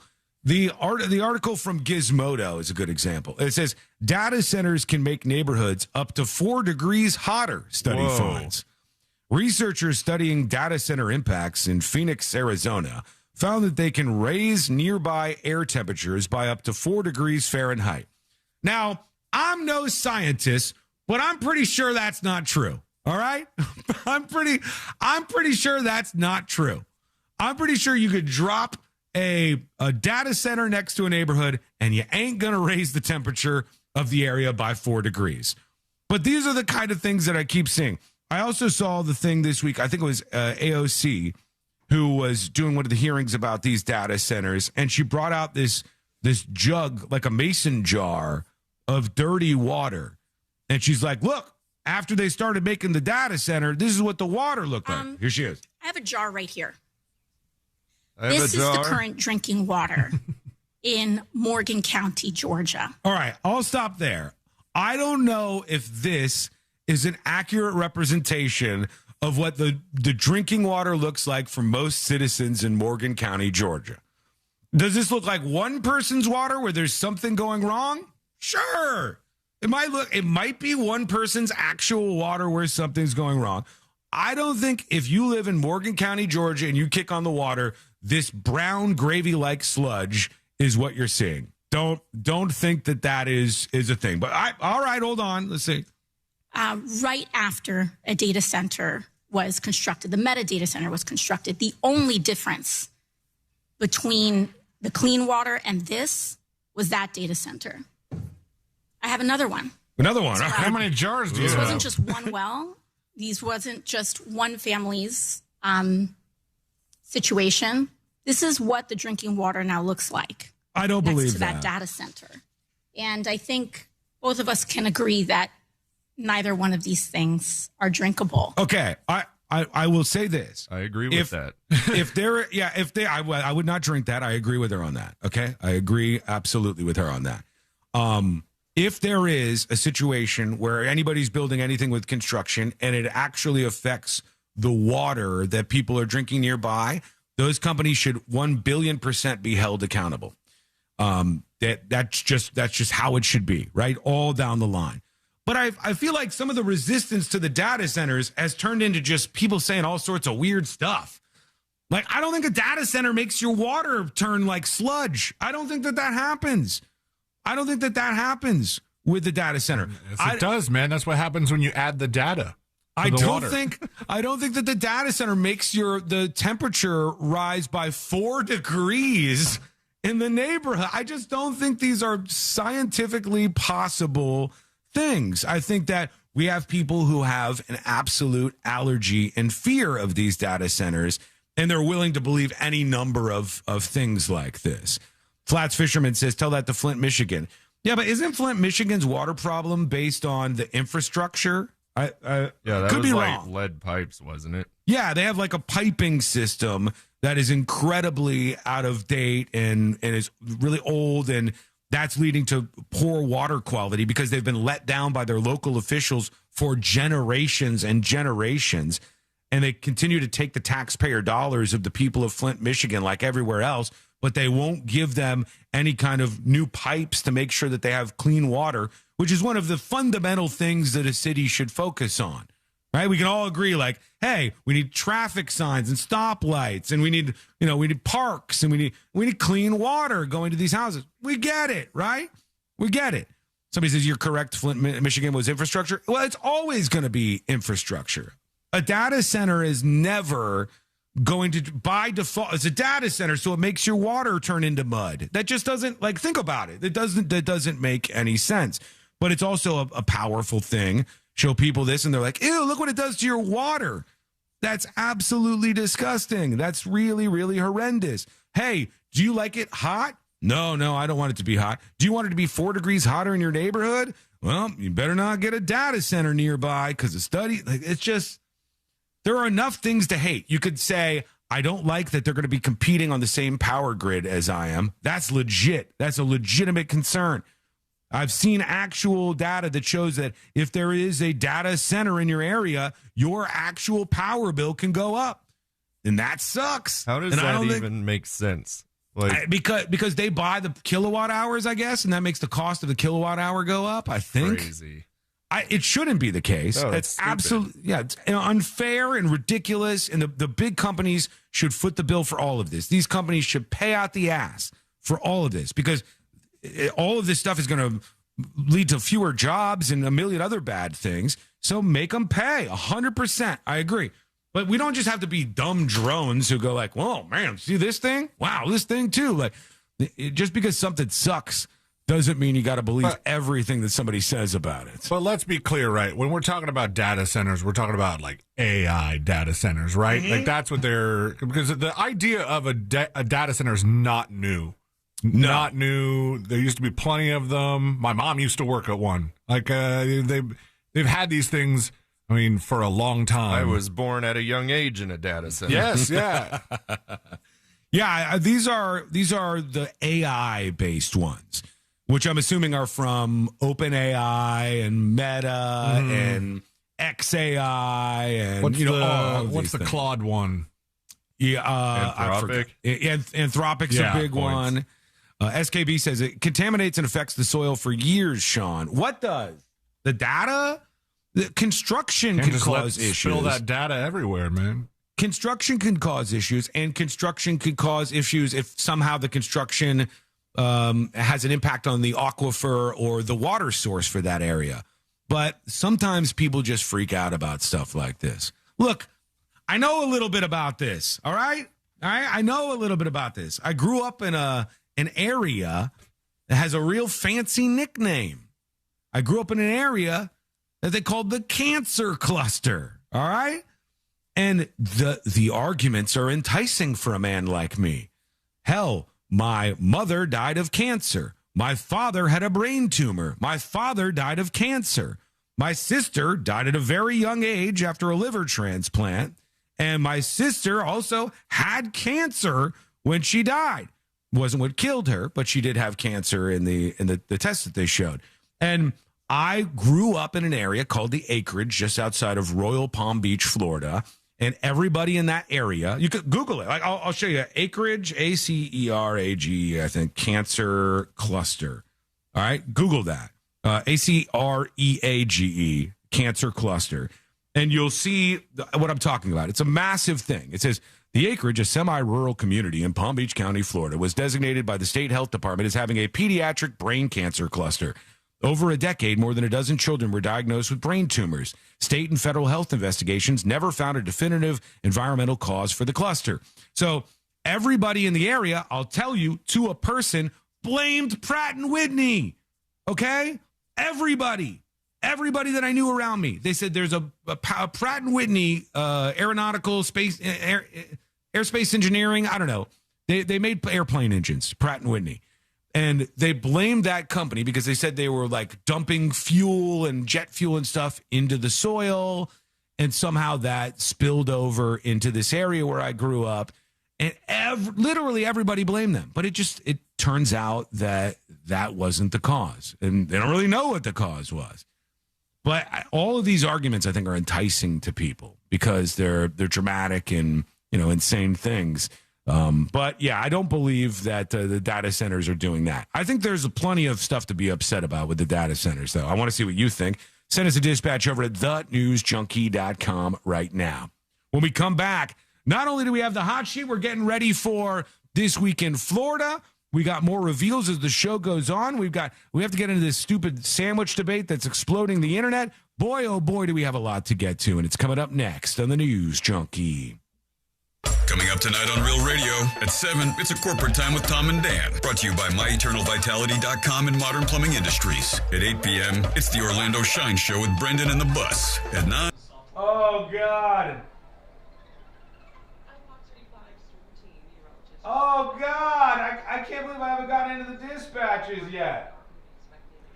An all-star dispatch from AJ Soup and from Man Kickin'. With my beret in mind. I'll show you those dispatches when we come back. It's going to change your day. That hat looks like it has cancer? Why? Is it not becoming of me? This report is sponsored by True Green. True Green. Don't waste another weekend. Too bad AOC wasn't around when they built the acreage. True. She would have girl bossed our way out of it. Hell yeah. Sign up at truegreen.com. Then sit back and relax. BTW, I happen to think AOC is quite a savvy, smart young politician. I disagree with a shit ton of her policies, specifically environmental stuff. Like, I think she's, out to lunch on a lot of the environmental stuff. But I think she's savvy and smart, knows how to connect with her audience. And, she seems like somebody you might want to get a drink with. She seems fun. But I think she's crazy as shit about this. That water ain't brown because of the data center.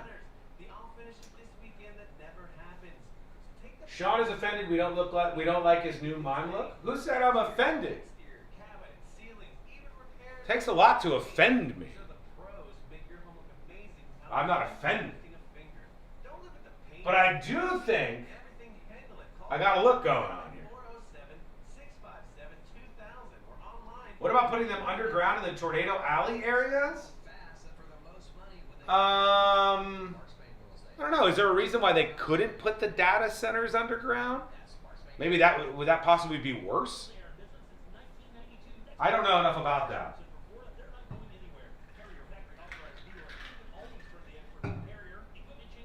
So I'll avoid it like the plague. Heroin Bob says, sexy Sean, this S needs to say. Kevin says, I wonder what her insides feel like.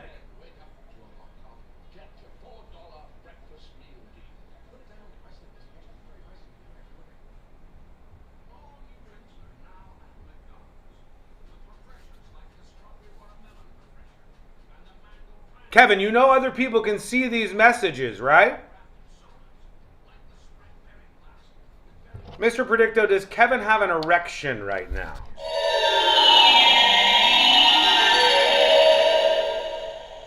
Highly doubtful. Oh, huh?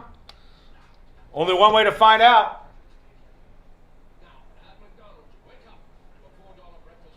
Stating AOC is smart is the funniest thing I've heard in a really long time. I don't know if I used the word smart exactly. Maybe I did. But I think she's savvy. I think she's a savvy politician. And I think that's just painfully obvious. Look at the following she has online. Younger progressives really like her.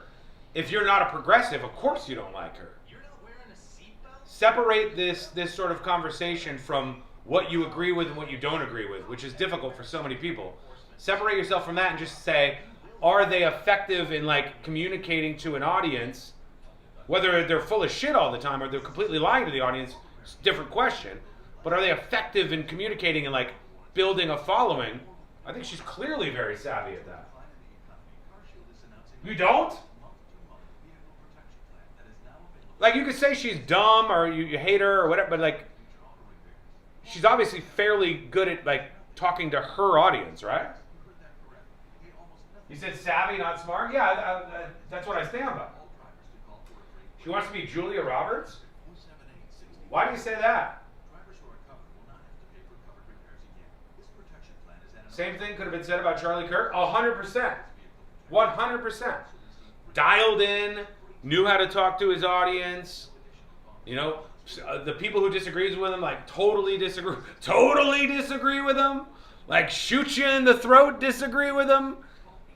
But very effective at communicating his message. till he got assassinated, you know? That little part? Coming back, here we go. To lose. Call 800-478-6430. Again, 800-478-6430.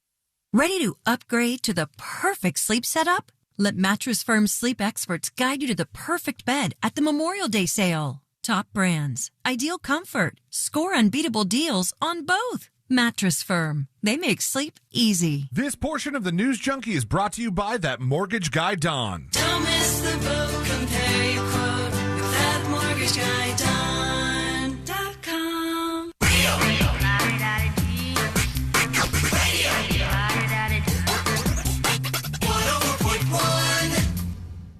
The most viral newsroom on the planet is still humming along. This is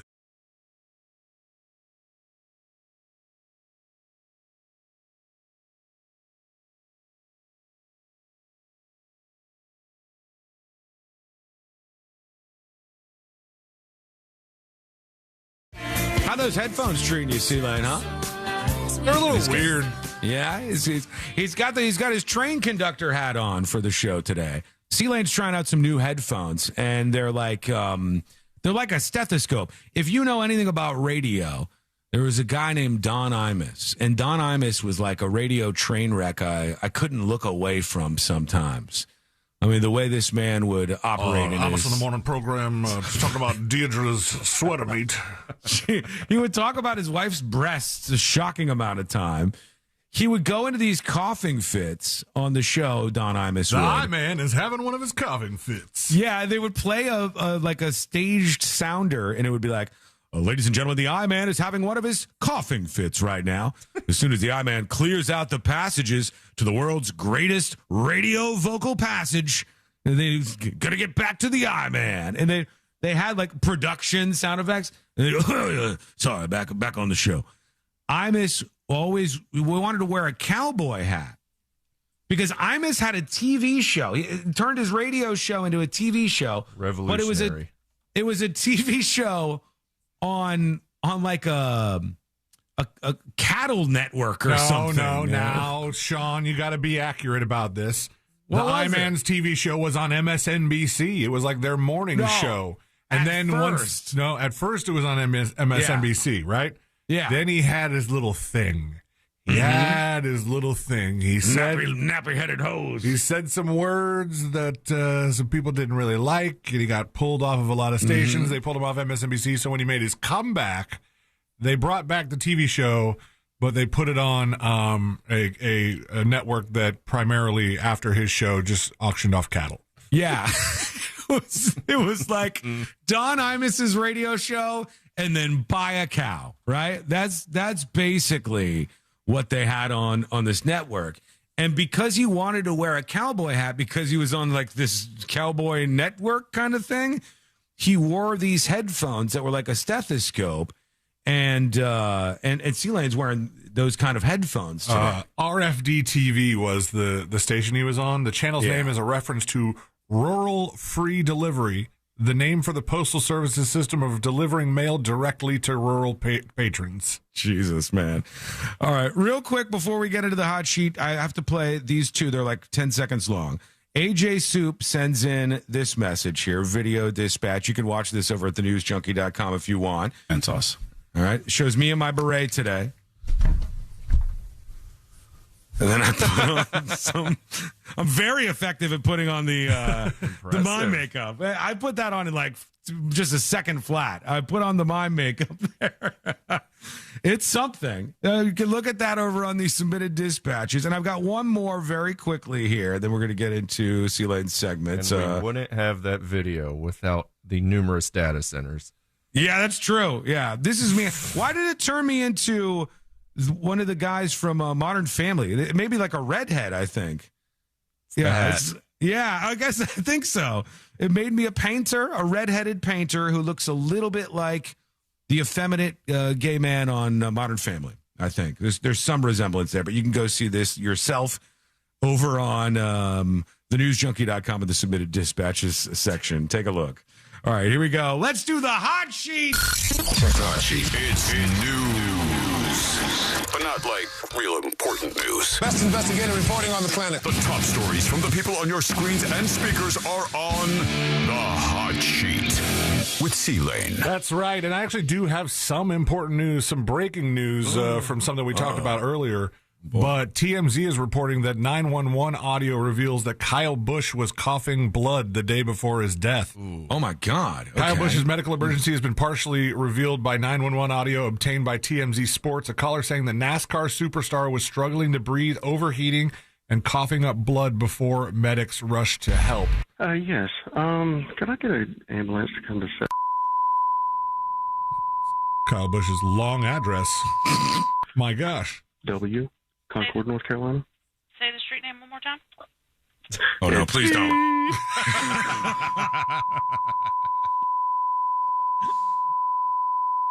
What the hell street did Kyle Busch live on? It's a novel. Jesus. All right. He doesn't know the street name, so he's giving turn-by-turn instructions. Oh, there. And tell me exactly what's happened. I've got an individual that's shortness of breath, very hot, thinks he's going to pass out, and is producing a little bit of blood. Oh, my Coughing up God. some blood. What the hell happened here? The caller also said, caller confirmed the patient was still conscious at the time, repeatedly telling dispatch, he's awake, he's awake, he's awake. Kyle Busch tragically passed of a mostly unknown severe illness. Very surprising news, to say the least. Yeah. In the NASCAR world. And on to the nonsense news, because, guys, it's the sequel everybody's been waiting for. Mm-hmm. You don't know what happens in the story. You needed somebody to tell you. Mel Gibson has unveiled his follow-up to The Passion of the Christ. Oh, wow. The Resurrection of the Christ. And it's going to be a 2-part biblical epic. All right. Filming on the 2-part epic has wrapped officially, with production concluding ahead of schedule after shooting for 134 days across Italy in Rome, Bari, Genoa, Krakow, Brindisi, and Matera. I agree. Those places, yeah. I've heard of a couple of those. Rome, I've heard of. The rest of them, not so much. It says the first look at the resurrection of the Christ is the follow-up to the 2004's Passion of the Christ. Along with a sneak peek, the filmmaker announced the 2 movies have been delayed, unfortunately. Oh. Part 1 has been... Is it the same Jesus? I don't know. Jim Caviezel? Yeah, that's who it was, right? Jim Caviezel. It was. 22 years later. If you switch Jesus's... That was a long 3 days. Jesus. It seems weird. Yeah, like all of a sudden he's going to... If Jesus has his resurrection and then he's a different person, wouldn't people be like, well, hang on just a moment here. I think this might be a different individual after all. Switch Jesus's on us. Yeah, they have a new guy named Jocko Ontonen. Jocko? Yeah, it's like a Norwegius. All right, there we go. Okay. Well, it's going to be a little bit delayed if you're dying to see what happened, or even rising 3 days later or that many years later to see what happened. Part 1 has been postponed a few months, planning on debuting May 6th of 2027. And Part 2 was bumped a whole year from May 6th of 2027 to May 25th, both movies landing on Ascension Day, the Christian holiday that celebrates the ascension of Jesus into heaven. Yay. There's a lot of talk over this Odyssey movie that's coming out. And I guess I didn't realize that this was something that was happening and people were mad at. But they cast a not white person as Helen of Troy, and some people are losing their minds. Right. Oscar winner. Get ready for a really stupid quote. Helen of Troy was a real historical figure, obviously. Do we have any idea what Helen of Troy actually looked like? I don't know. Was she Spartan? Still, we would think that they're saying that historically and in the story itself, this is supposed to be like a person who would be lighter skinned, and it's like a black person playing it. Yeah, Oscar winner Lupita Nyong'o was forced to address the reactions of people like Elon Musk after she was cast in Christopher Nolan's version of The Odyssey as Helen of Troy. She told Elle Magazine in an interview published Thursday, "I was so deeply honored to be entrusted with the role. She is iconic. What more can I say?" Elon Musk has been, for months, bemoaning Nyong'o's casting. So has conservative pundit Matt Walsh saying it's unfair that a woman of Kenyan and Mexican descent was cast as the most beautiful woman in ancient Greece because, they argued, you would never cast Sydney Sweeney as the most beautiful woman in Africa. Yeah, that's probably true, I would guess. I mean, yeah, that makes sense. But isn't there? I also saw, I think Ellen Page or Elliot Page or whatever, is in the movie as well. So I don't know if they're kind of leaning into that or if these are just like bit characters and it's not even a big deal. It's based on mythology. Yeah, it's so based you on can an kind of epic. do whatever you want. It's an epic poem, so I don't know how. I don't even know if you can be accurate. It's just it's a story. Back in February, Musk accused Nolan, whose last film, Oppenheimer, won Best Picture, of losing his integrity. And Brad Pitt has been in the news a bunch because of this interview that Bruce Dern gave at the Cannes Film Festival. And I think this is kind of funny. I guess there was an awkward moment on the set of Once Upon a Time in Hollywood with Quentin Tarantino. Yeah. And I kind of get why he was mad, but I also think Quentin Tarantino was just kind of dead wrong in this. But they said that there was an awkward moment when shooting the film. Dern says, when Brad Pitt wakes me up, I'm in the bed and I get up a little groggy and I say, I'm not really sure what's going on. I'm looking at him, and Brad Pitt himself called to cut the camera. Really? Which is usually the director's job. Can you do that? Yeah. Well, he did. He cut the camera. He told the camera crew to stop recording. And Dern said the look on Quentin's face was insanely grave. And he said, Brad, what did you just do? Brad Pitt said, well, I cut the camera. To which Quentin Tarantino replied, never again in your life will you ever cut a camera or you'll be dead in this business. This was 2019. He should have done it immediately. He should have like, cut! Cut it again! Good luck finishing the movie, Quentin. Tarantino said, that's my domain. Don't stop behavior. So then we went on and did the scene, and all Brad did was to say to him, well, that wasn't in the script, what he said. So that was, I've seen this story posted at least 3 different times from this interview that Bruce Dern gave at Cannes. Kind of awkward moment with Quentin Tarantino, but the weekend is here. Let's take a look at our new streaming stuff for the week. There's plenty to get on your TVs, and the Super Mario Galaxy movie is now available for rent or purchase on digital. Yeah. I know because I have an advanced copy of it, so I've already seen it. It's pretty good. Advanced copy? That is very VIP. That's nice. A media guy. Young Jackson was very excited that Yoshi finally makes an appearance in the movie. Yoshi, which is hilariously, because Yoshi doesn't say a lot. He just kind of makes noise and says Yoshi and says like some very minuscule things, but is voiced by celebrity Donald Glover. So, that's cool. That's an easy gig, right? Very easy. It's like the Groot gig for Vin Diesel, kind of. Yes, it's very similar to that. Or on South Park when George Clooney voiced a cat, I believe. They were like, that was South Park's bit back in the day. Like, some of the celebrities didn't want to do it, and George Clooney was like, I get it. This is funny. I'll voice a cat. Over on Netflix, the creators of Big Mouth are back with another raunchy comedy about love and sex called Mating Season. Instead of teenagers and hormone monsters, this is about wildlife having a tough time coupling up during mating season. John Krasinski headlines and co-writes this Ryan-verse film. That's Jack Ryan Ghost War, now streaming on Prime Video. Wanda Sykes' Legacy on Netflix. Rick and Morty Season 9 and Maximum Pleasure Guaranteed is getting a little bit of traction on Apple TV. Hey, if you have a mortgage with a 7 or 8 in front of that rate, you should be checking into a refinance immediately. You do that with that mortgage guy, Don. He wants to help you. He's the expert that demystifies the mortgage business, and you can hear him on Home Loans Radio Saturday mornings at 9 a.m. He'll answer your text. He'll answer your question in text form over the radio. Check him out at thatmortgageguyDon.com. Pay your quote with thatmortgageguyDon.com. Quick break back with This Week in Florida, folks. Yeah, it's baby. coming up next on the News Junkie. It's back. The 2026 Orlando Inter. Hello, welcome to the show. See, let's do a 12 for this.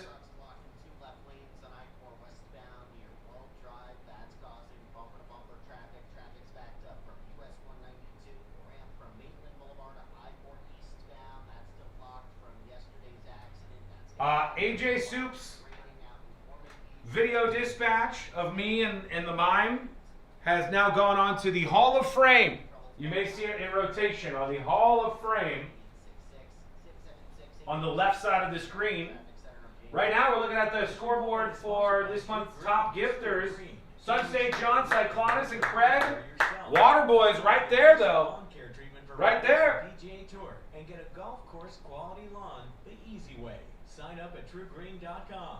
Then sit back and relax.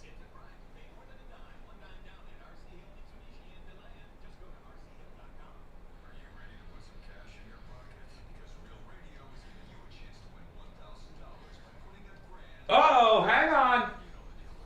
Stand by. Stand by, wee-wee.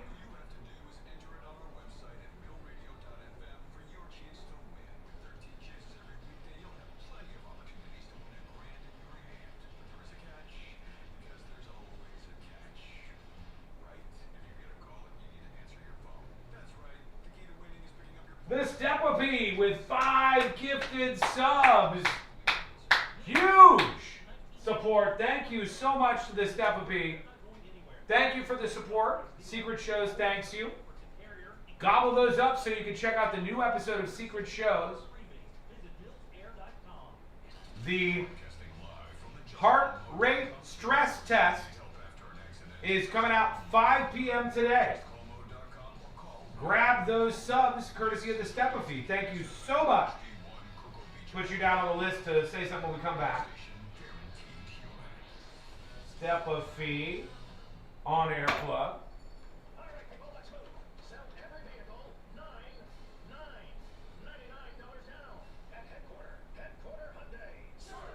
Let's see if those have already been claimed. Nope, there's a couple left. Is that 5 more from Waterboys? Hold on.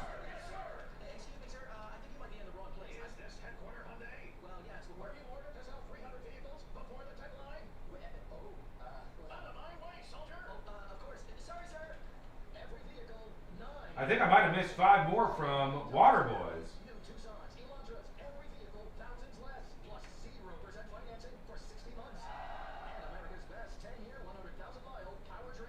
All right, hang on. Let me at it. Waterboys with 5 more gifted subs. Huge, huge. Thank you so much for the support. It means everything. Waterboys is in the woods drinking. He may need an adult, I bet. He'll survive. But you might not. Go over there on the News Junkie. And on thenewsjunkie.com, you can claim those gifted subs. I'll hit those plugs when we come back. Thank you so much. He said, I just did them. You didn't miss. I appreciate it. Thank you. You're the best of the best of the best. Waterboys for your irrigation needs, friends. Remember the people who support Secret Shows and support the show. All right, back in 2 minutes with This Week in Florida. Fishbulb says, to say Helen of Troy was real, you need to say Achilles was a real person as well. Rory says, are you wearing this striped shirt on purpose? I am, yes. Did you see the video I made of Sealand? I did not, but I'll check.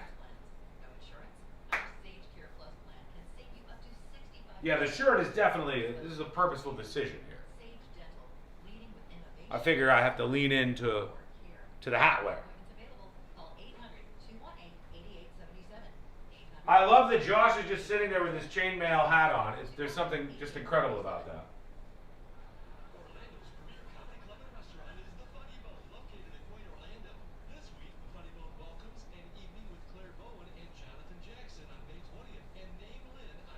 Sean looks like Pepe Le Pew? Do I? Pepe Le Pew, wasn't Pepe Le Pew a creep? Chat, what is the overall vote about the Pepe Le Pew character? Was he a creep? Yes or no? He was always horny as hell, right? Wasn't that his thing? Pepe Le Pew. He was always really hitting on somebody.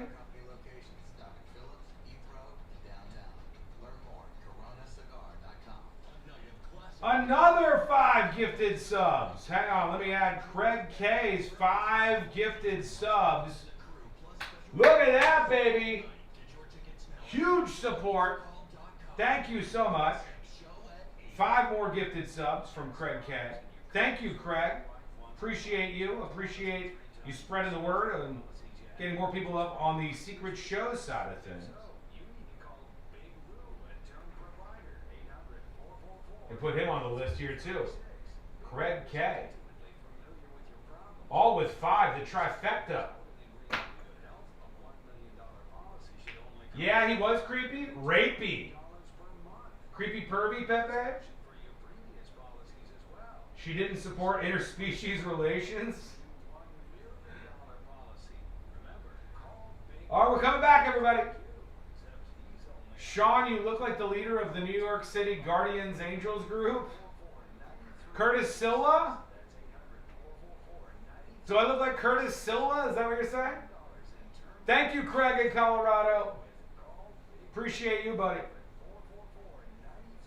All right, let's get these shout-outs ready and do This Week in Florida. $1 million in term life insurance that you can live with. Call Big Lou at 800-444-9336. Russ Rollins here. Hey, it's been 3 years since Life Imaging FLA started right here in Central Florida. And man, I'm really proud to be associated with them. You know why? Because in just 3 years, they've seen over 28,000 patients and saved between 400 to 500 lives right here in Central Florida. I've had actually a good friend of mine. He went to Life Imaging FLA, found out he had a bunch of blockage in his heart, had to go to the hospital, have stents put in, and it saved his life. That's a personal friend. I've had a bunch of listeners telling me the same thing.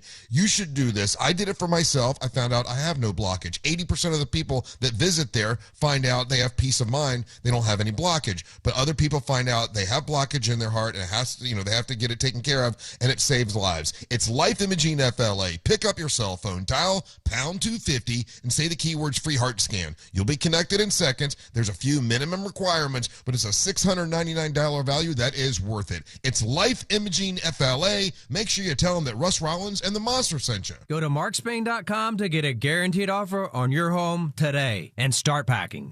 Real Radio has your chance to win $1,000. Just enter this nationwide keyword on our website. WIN. W-I-N. WIN. Enter it now on our website, realradio.fm. Good luck.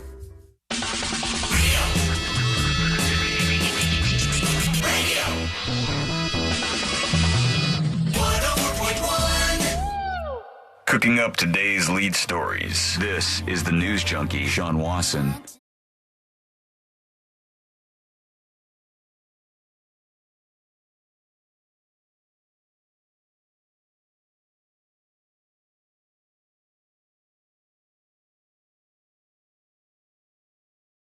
In just a moment, we'll find out all the crazy stuff that happened in the Sunshine State this week with C-Lane here momentarily on the show. A couple of things before that. Don't forget, you can get the podcast to the show at thenewsjunkie.com. I need something from you, you loyal, amazing, very activated audience members of the News Junkie. Our friends is what we call you. If you don't mind, we have something on our stream where it's called the Hall of Fame, and there's funny animated GIFs from the show that kind of play during commercial breaks and stuff. C-Lane, if we get just a little, let's get some of Josh on the stream here, because I need that. I need that to be an animated GIF. I need him to, I don't know if we have to turn him into some sort of knight or something. He's wearing chainmail, Josh is, today, just for those of you. For the kingdom. Yeah, tuning in today. He's got a different look. It's very different. We need to make something animated out of that.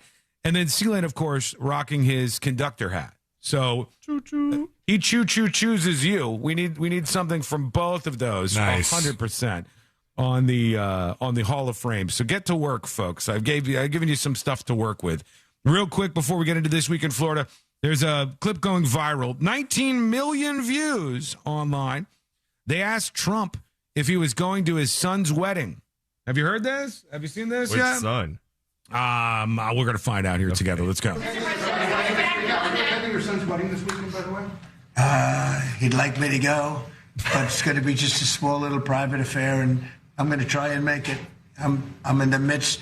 I said, this is not good timing for me. I have a thing called Iran and other things. That's one I can't win on.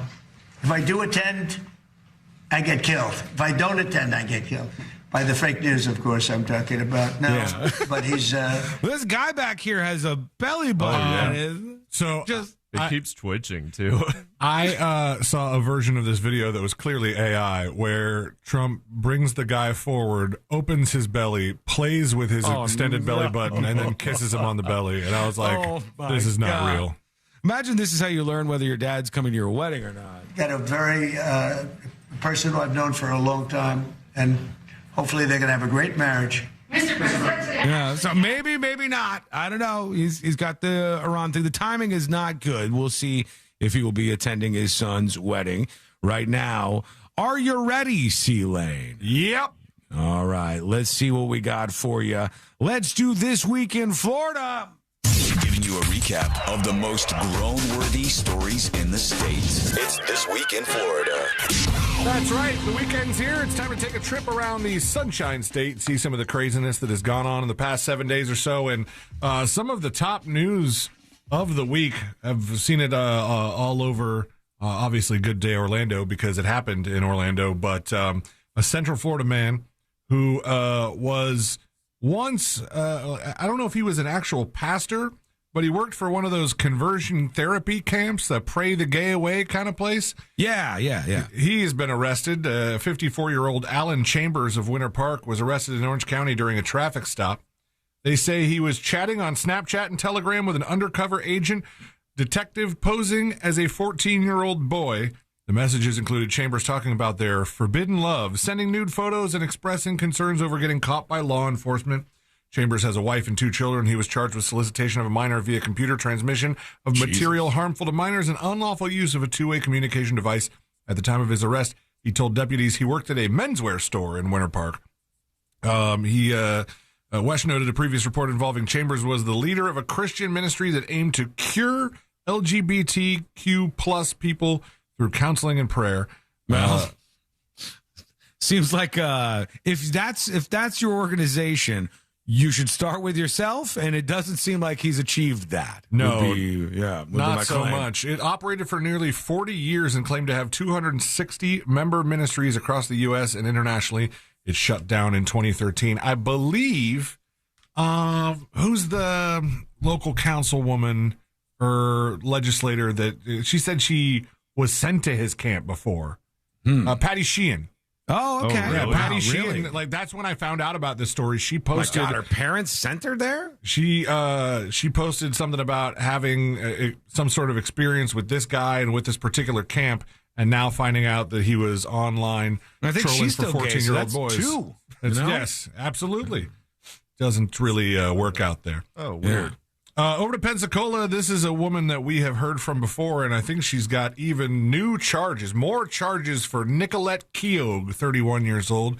She was arrested Wednesday on a felony charge of property damage worth over $1,000, but it's not her first property damage charge. She likes damaging property, Sean. How does she like to damage the property? How does she like to damage the property, C-Lane? I'm asking you. Oh, I'm sorry. We've heard from this woman before. She likes damaging the property. Oh, is this the woman who pees on stuff? This is the Airbnb peer. Nicolette Keogh, who has I believe, Patreon account, something like that. How is she able to operate on these platforms peeing on people's stuff? Because the platform doesn't care about you damaging property. They just assume that it's your property, I think. According to arrest reports, Keogh urinated on furniture in 2 downtown Pensacola Airbnb homes. She reportedly caused thousands of dollars of property damage, and she just got another charge. She appeared in court Thursday. A judge issued her a $10,000 bond, and she'll remain in Escambia County Jail as her bond was revoked for violating bail conditions for battery arrest in mid-March. The report states the total estimated value of the property damage came out to $17,395. Wow. That includes a $500 blue coral chair, a $4,000 king-size mattress, $2,900 twin mattress, $5,100 leather sofa, and a sleeper sofa valued at $4,800. It says Officer Mike Wood quotes, "These are incidents that happened around the same time frame. It's just that the owners are just now finding out about it and reporting it to us. I think, like for some of her earlier arrests, one of the homeowners or one of the Airbnb hosts actually had to find her Patreon and subscribe to it to get the evidence that it was her. Are you his serious? stuff. Yeah. So he had to go to her account where she sells this crap. It's really a shame he do did that. It's a shame he didn't know where to get that stuff for free because I saw the videos. Oh, really? It's interesting. All For right. research purposes. I bet, buddy. I didn't know you were into that. No, I am not into that. It's not my thing. But, she has some other stuff that's good. Hey, Florida woman, speaking of pee-pee, is accused of kicking a trooper and urinating on a road during a DUI investigation. This was a woman arrested on multiple charges Wednesday after Florida Highway Patrol troopers said she resisted arrest, kicked an officer, and then dropped her pants and urinated on the road in front of EMS following a traffic stop in Palm River, Claremelle. While the trooper was trying to prevent this woman from leaving before backup units arrived, she kicked him. Hillsborough County Sheriff's Office deputies later arrived to help secure the defendant here. FHP says EMS was requested to the scene, and during the initial medical evaluation, she allegedly pulled down her pants and urinated in the roadway. She was later taken to a nearby hospital for jail clearance. Her charges include DUI refusal, resisting arrest with and without violence, and battery on a law enforcement officer. Who among us? Speaking of DUIs, a lot of alcohol-related incidents in This Week in Florida today. Yeah, I think Florida drinks a lot, honest to God. This Florida woman was a substitute teacher at a middle school who was allegedly found passed out drunk on school grounds. Jennifer Jennison, 49 years old, was arrested after police say she was found unresponsive in her car. The car happened to be in the pickup line at Fort Myers Middle School. According to a booking report reviewed by Law and Crime, a school resource officer was told by a bystander there was a woman fast asleep behind the wheel of a car that was parked but running while in the pickup line.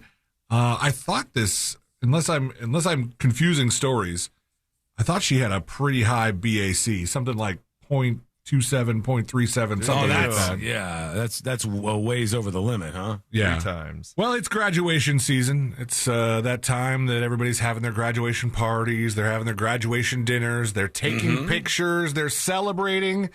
And a Florida State University graduate, she's celebrating extra hard because she is getting all of the follows, all of the clicks, all of the likes, all of the space bucks, because Alex Franulovic went viral a few days ago after her graduation photos spread across social media. Many people focused on her outfit and shared strong opinions, saying that it was just inappropriate. She shouldn't be wearing that out. Not the day or place for that kind of dress. Look up this name, Alex, Franulovic, Franulovic. Okay. And you'll see this FSU grad and the, if you look at her. This one? Yeah. That's not what she wore to graduation, though. Oh, it's not? Okay. Because when I look at this, I go, this is what every girl her age dresses like. I mean, she's, it's a very voluptuous photograph of her on some train. This is not the exact photo, though? No, look on her Instagram to see if her graduation picture is there. There's one particular one where she's just like draping this FSU sash over her boobs. Okay. It's in the same outfit, I think. No. Okay. It's white. All right. No, I don't see it. Yeah. Right. Okay. Here's this curvy female student response. Oh, this is the one. There we it is go. right there. All right, Alex. Awooga. Is she 18? Yes. Okay. Well, she's graduating college. Yeah. Okay. Good. in All her right, 20s. I'll put it on See It Now then, because I was very worried about. I like to put the visuals up on See It Now, but I didn't want to put it up on See It Now if. I'll bet you did. Yeah. Even with the backlash, she kept the photos online, did not apologize publicly or delete the pictures from her account. And why would she? Because she is getting all of the attention. And last but not least, in This Week in Florida, a woman was arrested on a golf course with 21 open bottles of Fireball Cinnamon Whiskey. These, of course, are the 50-milliliter bottles. Deputies also found an unopened 10-pack of Fireball Cinnamon Whiskey 50-milliliter bottles in her car and 2 empty 50-milliliter bottles of 99 brand liquors. Erica Mayer, 34 years old, of Palmetto, was arrested and charged with DUI with property damage, refusing to submit to a DUI test, also cited for failure to drive in a single lane and open container within a vehicle. That was after a single vehicle crash in the area of Streamsong Golf Resort near Bowling Green. That's it, friends, for This Week in Florida. Thank you, C-Lane. Also, no thank you at the same time. Why? You found the belly video? Yeah, you subjected me to this, dude, and I don't even know. I don't know what to do with it. Here it is. This is the same guy at the Trump press conference. He's starting to play with his belly button. It's so weird. God. Oh, God. AI is it's got to be so confusing for boomers, man. They're like, I voted for the guy, but I don't know what he's doing in the Oval Office. He was sucking on this man's belly button protrusion. So weird. We need a president that cares about hernias. Yeah, just give it a little tug. Just give it a little. Oh my God. The stream is disturbing now. face. Yeah, I'm sorry. All right. We are going to take a quick break. We might take a long break after this. Just like a siesta or something needs to happen. You look like you're ready for a siesta or a cigarette. I look good. You know it. I look good today. You can come see for yourself over on youtube.com/thenewsjunkie. We're back with more as the show rolls on. We'll get geared up for jury duty, the Power Hour, Grand Theft Auto news on the way.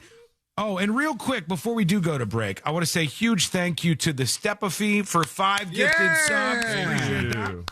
Also, Waterboys with 5 more gifted subs. Stop.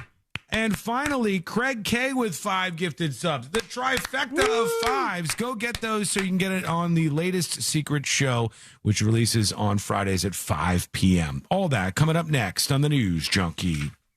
Real Radio is on Instagram at Real Radio 1041. Sponsored by the law offices of... Hello, welcome to the show.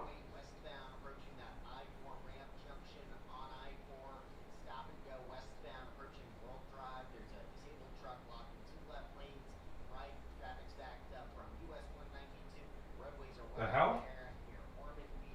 There we go.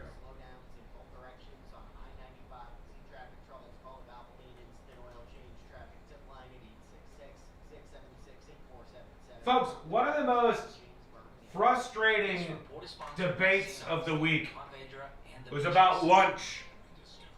It started with that guy from Shark Tank. And the Shark Tank, Mr. Wonderful guy, said, these young people are spending $22 on lunch. They're out of control.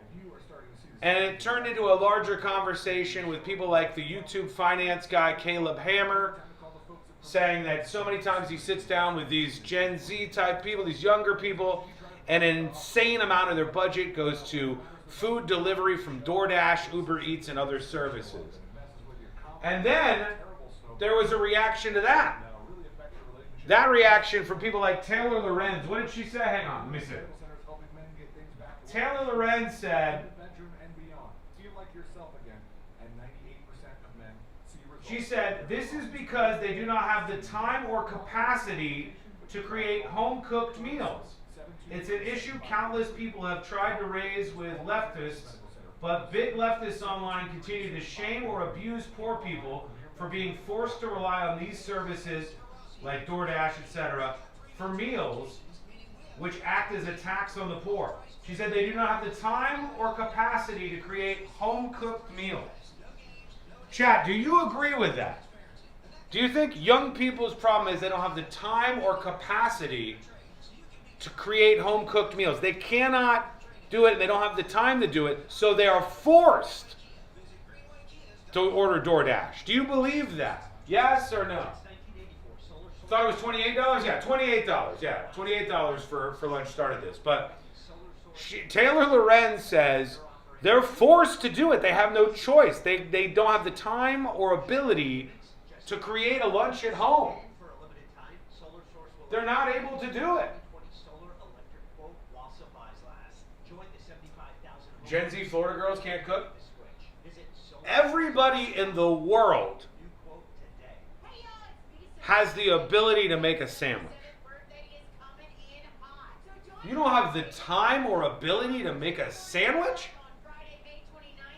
You buy a loaf of Wonder Bread, which is like $3 or something. You buy some turkey and some cheese and some mustard. You can get all of that for like $12. And the crazy thing is, people will go, oh, look how much money it cost. $12 to make a sandwich. Nah, dumbass. That's $12 for a sandwich making kit. You can make like what?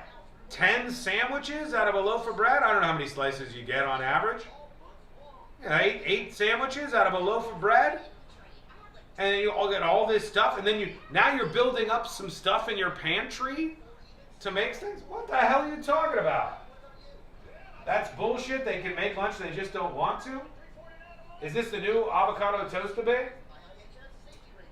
Ardna says, I'm not eating Wonder Bread. Well, you make your own bread. Why the hell would you ever eat Wonder Bread? Also, Wonder Bread is terrible. I agree.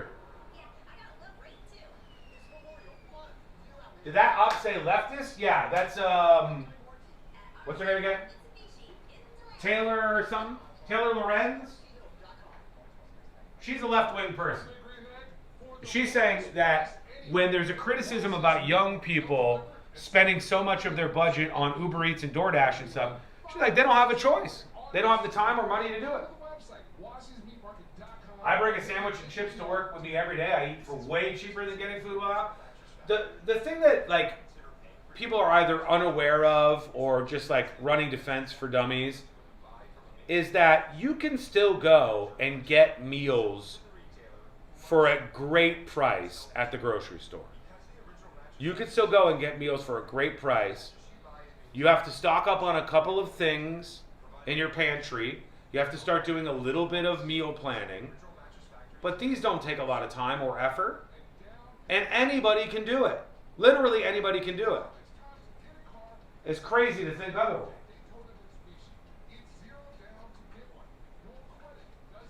No, they can find slow cooker meals that don't take a lot of time. Leftovers make great lunches. True. Kevin says generalizing. Okay, if I'm generalizing, tell me who doesn't have the ability to make a sandwich for lunch. Ungeneralize it, all right? Who does that not include?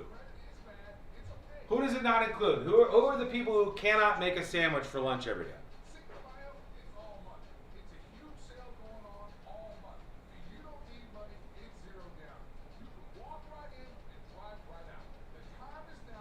I'm waiting for the group of people who can't make a sandwich for lunch every day.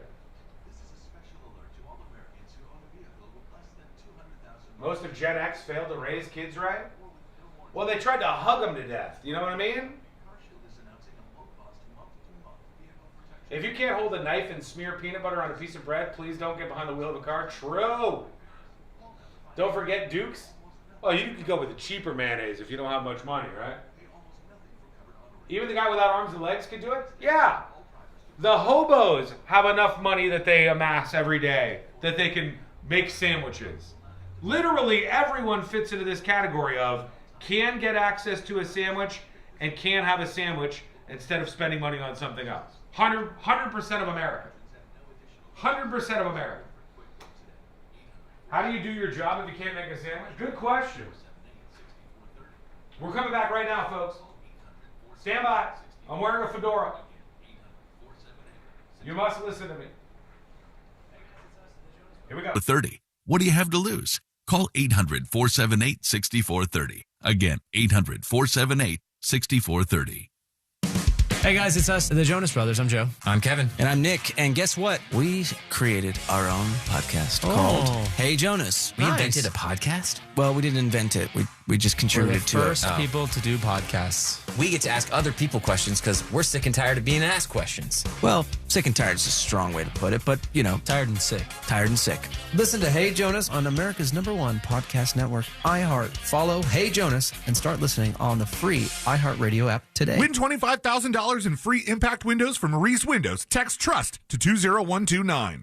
Real Radio has your chance to win $1,000. Just enter this nationwide keyword on our website. WIN. WIN. WIN. Enter it now on our website, realradio.fm. Good luck.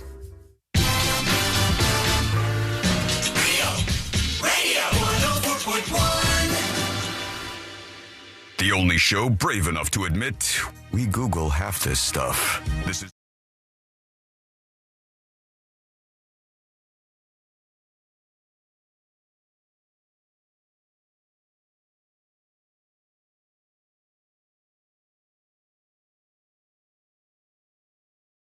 week was about sandwiches, believe it or not. I know it seems weird, but it's true. It was one of the biggest debates that we saw on the internet. It generated millions and millions of different little conversations. It started with Kevin O'Leary, I think is his name, who is the guy who is from Mr. Shark Wonderful. Tank. Yeah, Mr. Wonderful, And Shark Marty Tank Supreme. guy. Oh, yeah, and he was in Marty Supreme playing basically like himself. I think, right? Yeah. He was fine in it, though. That Marty Supreme was a fun movie to watch. Yeah. And Kevin O'Leary comes out and he says, there's such a problem with younger people spending so much money on food. Let me see if I can bring up the actual clip so you guys can see what's going on. But that started this huge debate. Here he is. Here's the very short clip that started this whole conversation. And he talked about how young people waste too much on food delivery and the cost of food and all that. Can't stand it when I see kids that are making $70,000 a year spending $28 for lunch. I mean, that's just stupid. It's just, think about that in the context of that being put into an index and making 8 to 10% a year for the next 50 years. All right, I don't know what that So second part true. means, but he's saying they're wasting so much money when they should be building income and they should be building wealth. And they're wasting so much money on spending money on food delivery and $28 lunches, et cetera, et cetera. And then one of the posts I saw, which is kind of crazy, was by this user, Allie, 1.9 million views. And she says, the younger and poorer the generation, the more they eat out in DoorDash. This is part of the problem. And she shows this graph. It says how much each generation spends on food. And let's start with interwar generation. These are the oldos over here, right?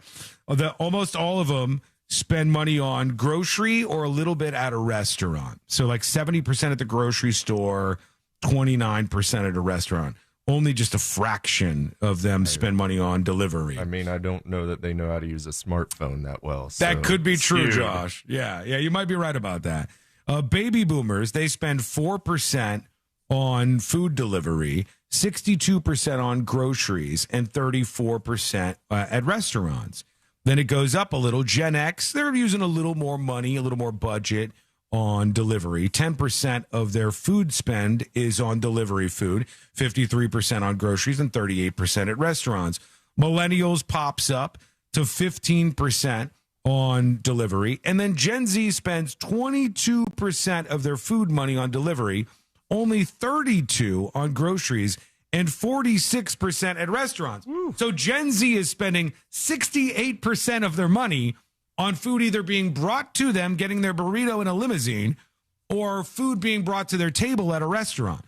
Only 32% of their food budget is from grocery stores compared to the oldos who are spending 70% of their budget on food that they have at their house. And one of the many takes on this that spurred up these conversation was the journalist Taylor Lorenz, who said, this is because they do not have the time or capacity to create home-cooked meals. It's an issue countless people have tried to raise with leftists, but big leftists online, I don't even know what that means, continue to shame or abuse poor people for being forced to rely on these services for meals, which acts as a tax on the poor. So the contention here is that you are forced to order DoorDash because you don't have the time or capacity to create home-cooked meals, which is crazy to me. Just absolutely unhinged to think like, what? Talk about the just offering an unending excuse for people to make poor decisions. You say, hey, these young people, they don't even have a choice. They're forced to order DoorDash.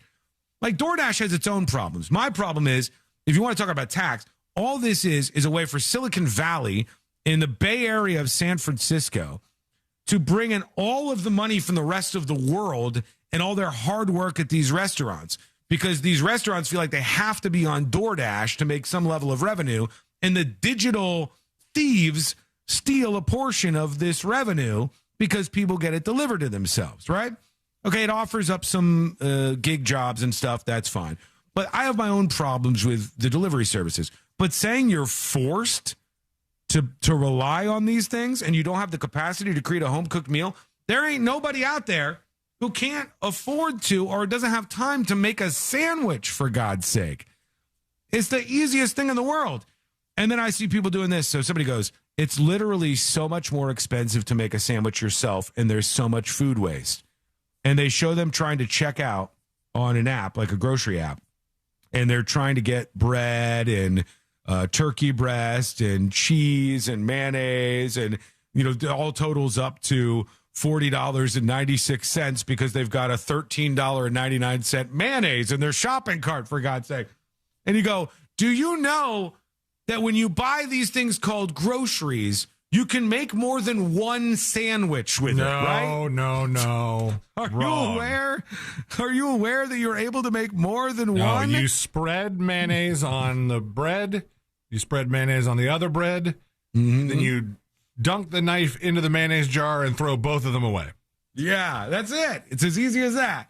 And then somebody says, I need to see his DoorDash order history because the YouTube finance guy, Caleb Hammer, I'm looking at this tweet. Caleb Hammer on those paying $20 per lunch to get fast food. He says, pack a sandwich. And then somebody says, I need to see his DoorDash order history. And I don't know if some of these people are just playing dumb for internet points and likes and stuff and views, or if they actually believe this. It's okay if you spend money on DoorDash if you have the money to spend. If you don't have the budget for it, and you need to be saving money or fixing your financial situation, then you could save a lot of money in specific areas like this, and packing a sandwich instead of spending $30 on your lunch every day is one of them. I mean, I'm no Dave Ramsey, but I think this is just obvious. I think this is just obvious stuff. I think some of it boils down to laziness. Some of it boils down to just the way younger people operate. They don't even think about this. They go, God, everything's so expensive. And then they don't even think about how much money they spend on having their food delivered to them. They just don't even think about other options sometimes. But there's so much insanity in this debate where, to me, it's pretty obvious. If you have the money and you want to be a little bit lazier, have somebody bring you a sandwich. If you have the ability to make one at home, I think you'll find the one you make at home is the best one. Oh, no. The best one is one that somebody makes for you. No, the best one is the one that you make exactly the way you want it. No, come on. You've never heard this before? You get some fresh bread. No, this is for lazos. You get some fresh bread. You stick it in the toaster for 5 seconds or so. You put a little bit of mustard on it. You put some turkey and cheese and some jalapeno peppers and some tomatoes and some black olives and a little bit of salt and pepper on your sandwich. You press it down a little bit, slice that MFer right through the middle, and you start mowing on it. And that is a delicious way to enjoy yourself. No mayonnaise? No sounds mayonnaise. a little dry is all I'm saying. Yeah, turkey and no mayonnaise? Come on. I just said there's mustard. I'm putting mustard on. That doesn't work the same. Yeah, it does. No. I'm putting the mustard on it. You're wrong. And that's the way to do it. Big Doug Millionaire says, still trying to figure out how this is a leftist issue. I don't understand that part either of the Taylor Lorenz tweet. I think, but maybe she's saying that there's people who are acting like it's a choice, and she believes it's not a choice, that they're forced to do it. And left-wing people are making that argument or something. I don't know. What am I missing, Josh? What am I missing? I think that's the classic divide on the left where you have the traditional liberals that are still within the capitalist society, and then you have the further left ones that lean heavily into socialism and communism. And they say that the system's rigged against you to begin with. But are those people, the further left ones, are those people more likely to order DoorDash? Yeah, because the system's rigged against them. And because they're probably younger too, right? Yeah. I think they're a younger. I think that's the argument, is that they never had a chance. I mean, to me, make your own sandwich. It's amazing. It's a freeing experience. Put mayonnaise on it. No, don't listen to Josh and C-Lane with the mayonnaise on the sandwich nonsense. Get you some Mayonnaise is Gouldens delicious. mustard. No, the Gouldens, the mustard that has like I don't know, not like the yellow mustard. No, like the brown mustard. Yeah, like the brown mustard. I I'm not agree a with peasant. you on the mustard, but you need a little extra something to wet the sandwich. Especially if you're eating sandwich is wet by my turkey, mustard. dry-ass turkey. I'm putting the mustard on the turkey. I don't care.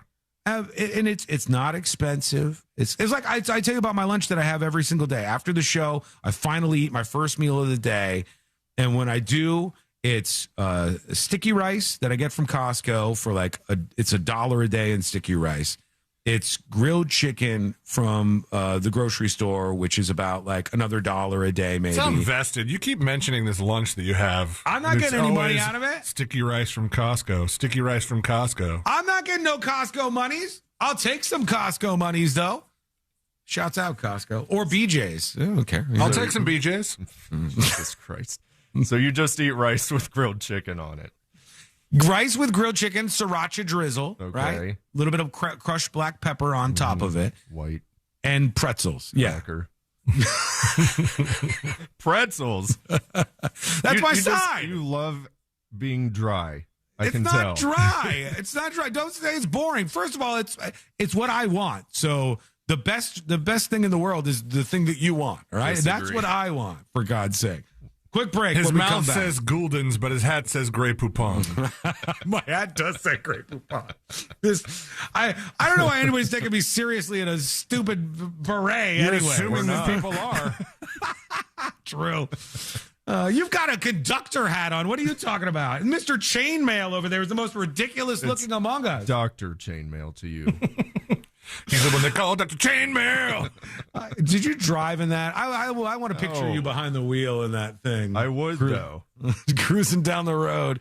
All right, a quick break. When we come back, I'll get to that Grand Theft Auto news, and also jury duty is on the way. Then we'll push into the Power Hour and wrap up the whole damn week.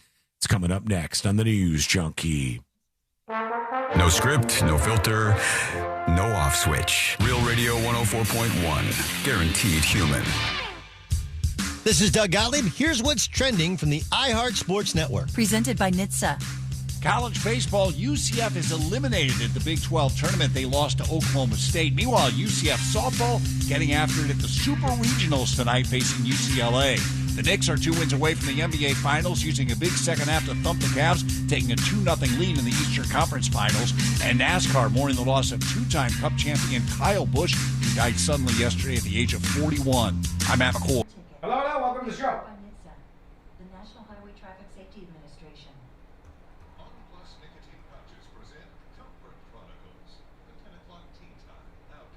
Let's do an 8 here as well.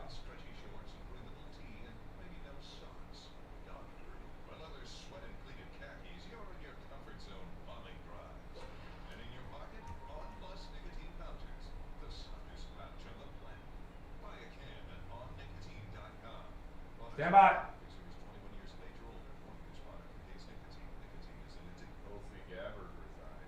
Somebody had said that, yeah. Man, they're dropping like flies over there. Tulsi Gabbard resigning as U.S. National Intelligence Chief, citing her husband's cancer diagnosis as her reason for leaving. As a Frenchman, I care very little of this.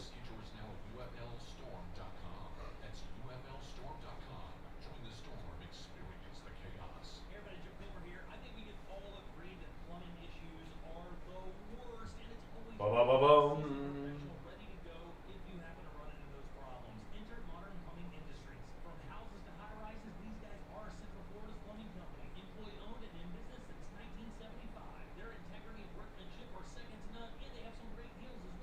Oh, wow.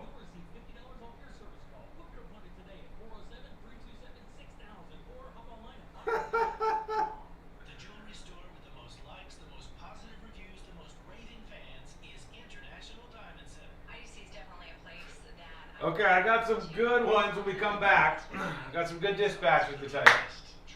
Tulsi for president. You think so? Tulsi for president? I don't think she's got the motion. Who do you guys think on the Republican side has the motion right now? Because I think J.D. Vance had the motion. You know who's got all the motion right now in the Republican Party?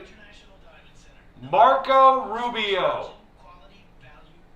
That's the guy with the motion in the GOP right now, in my estimation.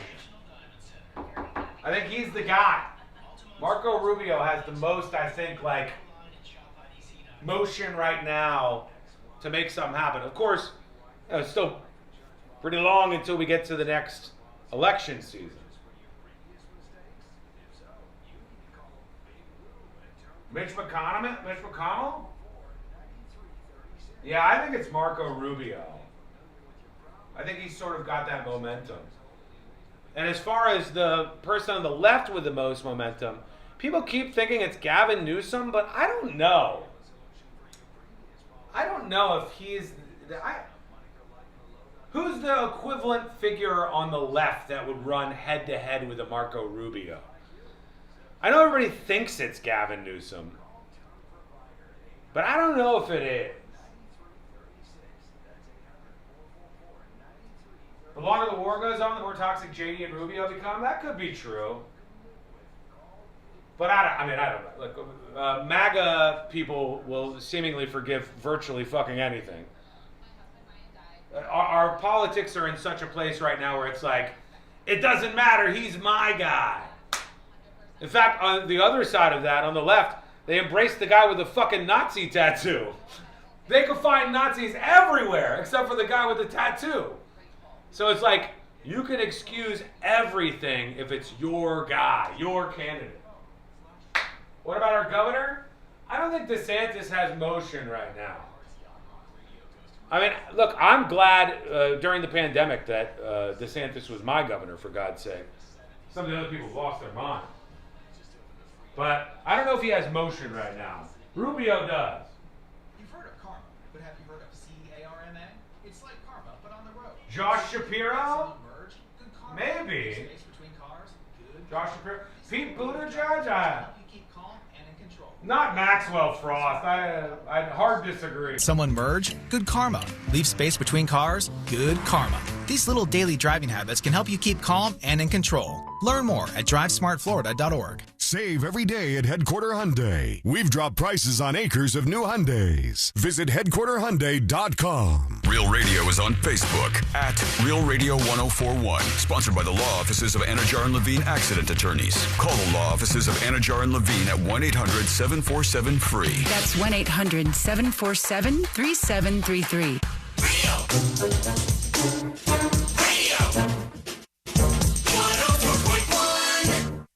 Forever hovering over life's great dump button. You're listening to the...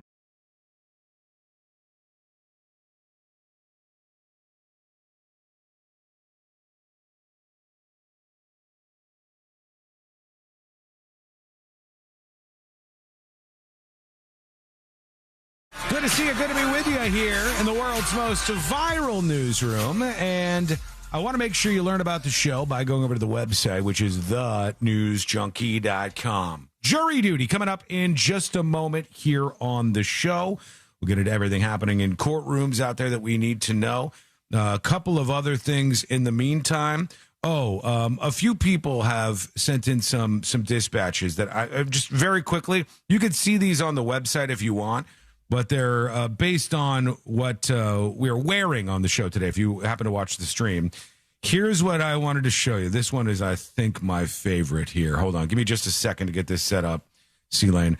This is up on the newsjunkie.com in the dispatches section if you want to take a look. Here we go. As requested, we have Joshua Fowler, who is wearing chainmail in the studio at iHeart HQ.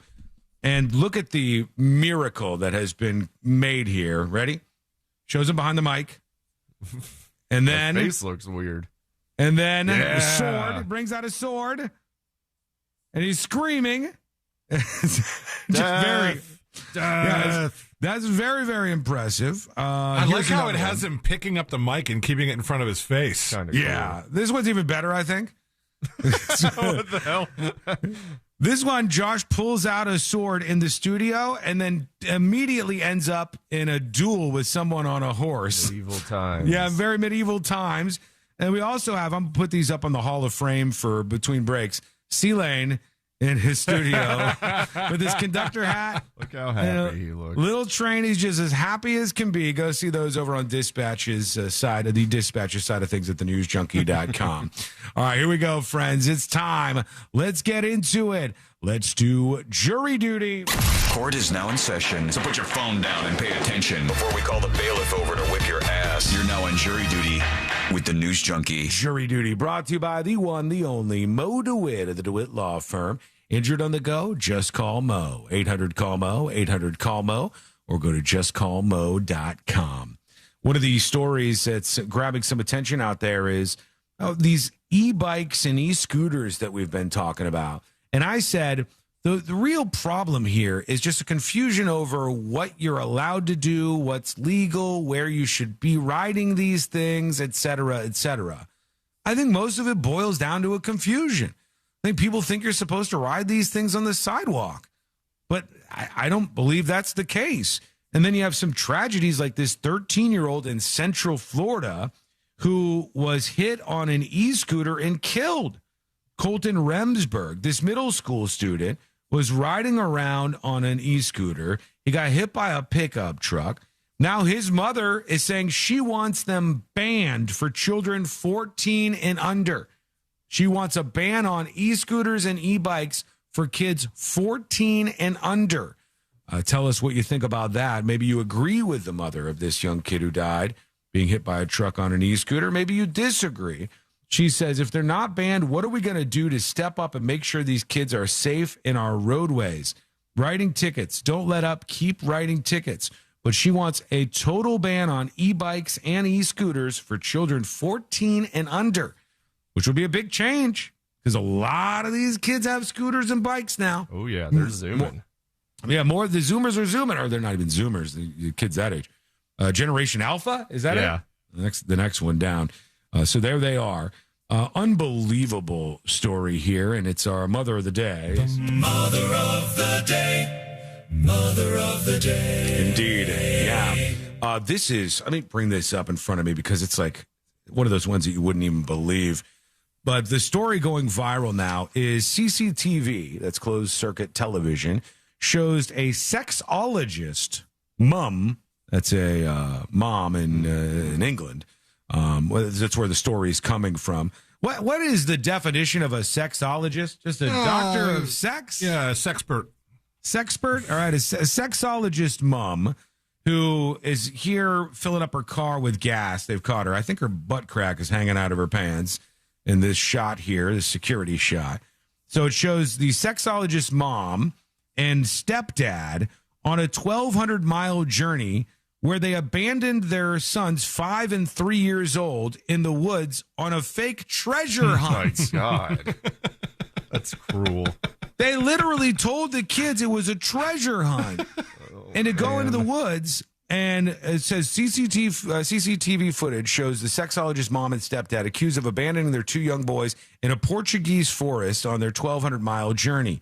Maureen Rousseau, 41, and Mark Balabriga, 55, allegedly ditched the kids, Bartholomew and Zachary, 5 and 3, in the woods.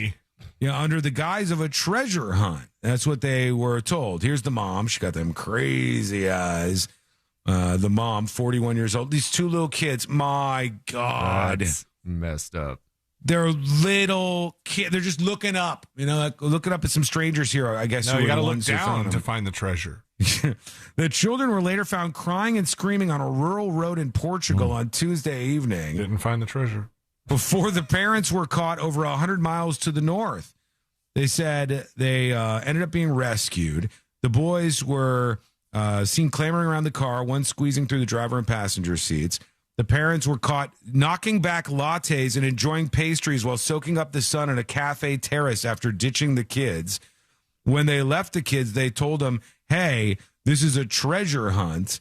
And Wait. So you're telling me that you go on this 1,200-mile journey, you tell your kids there's a treasure hunt in the forest to get rid of them, And you celebrate with lattes? They have lattes and pastries to celebrate what they were doing. It said they're French, so that makes sense. Yeah, they are. The parents are believed to have told the children that they were playing a game called Drive Away the Devil. The boys could only remove the blindfolds they put on them once they had found knives that they said they buried in the dirt.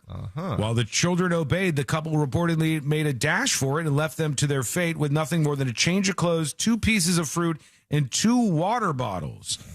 They found the children way away from their home. The local bakery worker alerted the cops and said they had been abandoned. I could see what was going on here. The mom says she's a sexologist who helps traumatized individuals regain serenity and sexual fulfillment, but apparently not into the mothering stuff, I guess. My God. She's got 2 more traumatized individuals now. She does. She ain't going to help them with any of the sexologist stuff, I don't think. Mother of the day. There she goes. Mother of the day. What a time to be alive. What a time to be alive. Let us know what you think about this. Send us a dispatch. Record yours over at thenewsjunkie.com or send us an email. And if you want to be anonymous, put that in the email, please. I'm going to read some of the emails in just a bit here on the show. Tips, T-I-P-S, at thenewsjunkie.com. Those voices sound familiar. The Mother of the Day voices? No, I don't. They sound familiar? Mother of the day. Mother of the day. Sounds just like... He's the pee-pee-poo. Come on, man. These guys are everywhere. We got to get away from this. We do. It's really our street cred is like plummeting right now. Never been so low. We have a quick break here for you, and then we're getting into... Oh, let me do this because I tease it and I don't want to pay it off. GTA, Grand Theft Auto, baby. It's happening, Josh. Woo! It's locked in, baby. They said on their earnings call, Strauss Zelnick, you know him, you love him. He's from Rockstar Games, and he is confirming GTA 6 is undoubtedly releasing on November 19th, 2026. I don't believe him. They said it's happening. They said they will be releasing it on November 19th, 2026. The game will not be delayed again. They are projected to make $8.2 billion in revenue for the next fiscal year because of the launch of Grand Theft Auto 6. He says, I've been reiterating November 19th as launch day, and I stand by that. It will not be delayed. The marketing for Grand Theft Auto 6 will start June 2026, just after the World Cup ends. Pre-orders will go live on June or July. Grand Theft Auto 5 has sold 230 million units worldwide. Damn. 230 million units. How many total records, C-Lane, did Michael Jackson sell in his career? All right, let's see. Total records, Michael Jackson. Because 230 million copies of Grand Theft Auto 5 alone.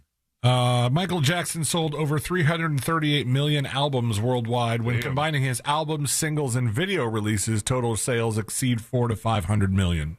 Okay, so just compare that with Michael Jackson, biggest star of our time, arguably, and Grand Theft Auto, 200. And by the way, of those 200 million purchases, Josh, how much does Grand Theft Auto cost? It started at like $60. Yeah, I mean, that is, whew, they are bringing in some money. Tony says, sure, I'll believe it when I see it. All right, only one way to find out. I like the meme-ish kind of response to things online where it's, if something ridiculous happens, they're like, ugh, we got that before we got GTA 6. Right. Yeah. Like I saw a guy who took his dead cat and stuffed a drone inside it and flies his dead cat around. And it's like, we get cat drone before we get GTA 6. Oh, cat drone is arguably better, though. I think it looks really funny. Something to that. The Power Hour kicks off. That's coming up next on the News Junkie. 35 years of weird. The Orlando Fringe Festival. Now through the 25th. All the info at orlandofringe.org. From the Odoo.com Traffic Center. Odoo.com, the only business software you will need.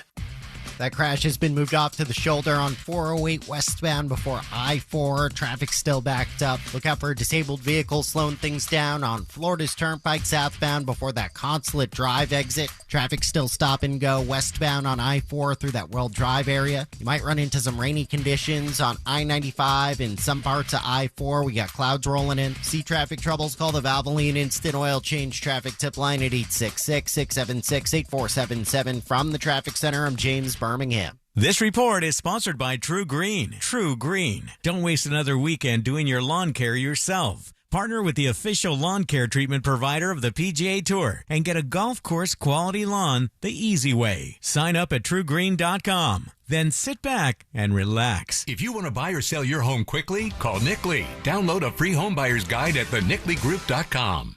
Escape to Aquatica Orlando for an adventure unlike anywhere else. Slide into endless thrills and unwind with sandy beaches, wave pools, and lazy rivers. Come face the fin with unexpected new friends and enjoy lively events all year long. Every visit brings something new at Aquatica, the #1 outdoor water park in America.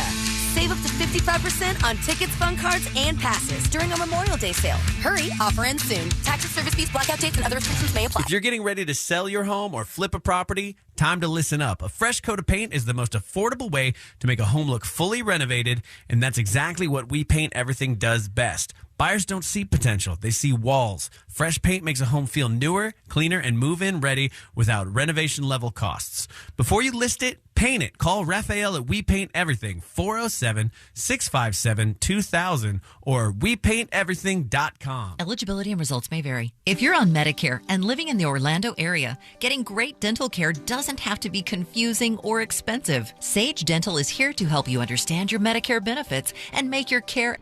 Hello, welcome behind the scenes of the show. God bless.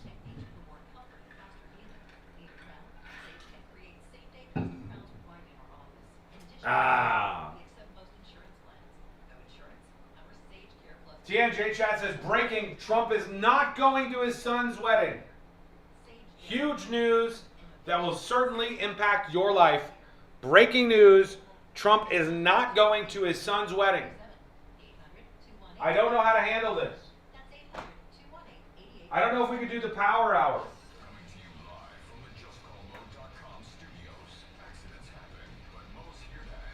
I can't do it in this state. The power hour. With this news on my mind.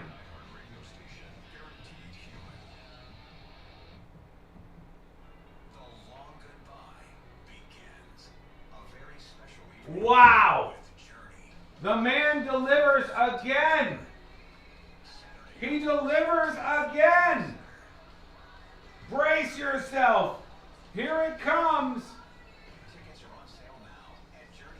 You bought the whole seat, but you're only going to need the edge. Ladies and gentlemen, Waterboys with 10 gifted subs! 10 gifted subs. Wow. Huge. Huge day. If you need irrigation help, remember the people who support the show.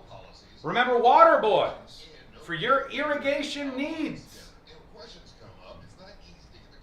Waterboys, thank you so much for the 10 gifted subs. Huge day. Let me get this on the top of my list to say when we come back. Waterboys, 10 gifted. Unbelievable. Unbelievable. Somebody says, at least that hat doesn't make Sean look dumb. Thank you. I really appreciate that. It's nice of you. Let me just say, the gifted subs are so appreciated. This is how I can afford to do everything you see here. I've got to buy a bunch more of these sound mats, and I've got to work on upgrading some of the stuff around here. Austin is always thinking of the next thing we can kick up in the studio. And I'm trying to work in a wireless mic and some other things into the room, and perhaps even at some point work on the SCO mic to make that like a lavalier type situation. I'm also testing out next week, instead of using my headphones, possibly using one mono in-ear monitor, which if it works will be awesome. But all this stuff costs an insane amount of money. And so your support through Secret Show subscriptions Nothing but a tiny little processing fee goes to iHeart, and the rest goes to everybody on Secret Shows, okay? So thank you. I really, really appreciate that.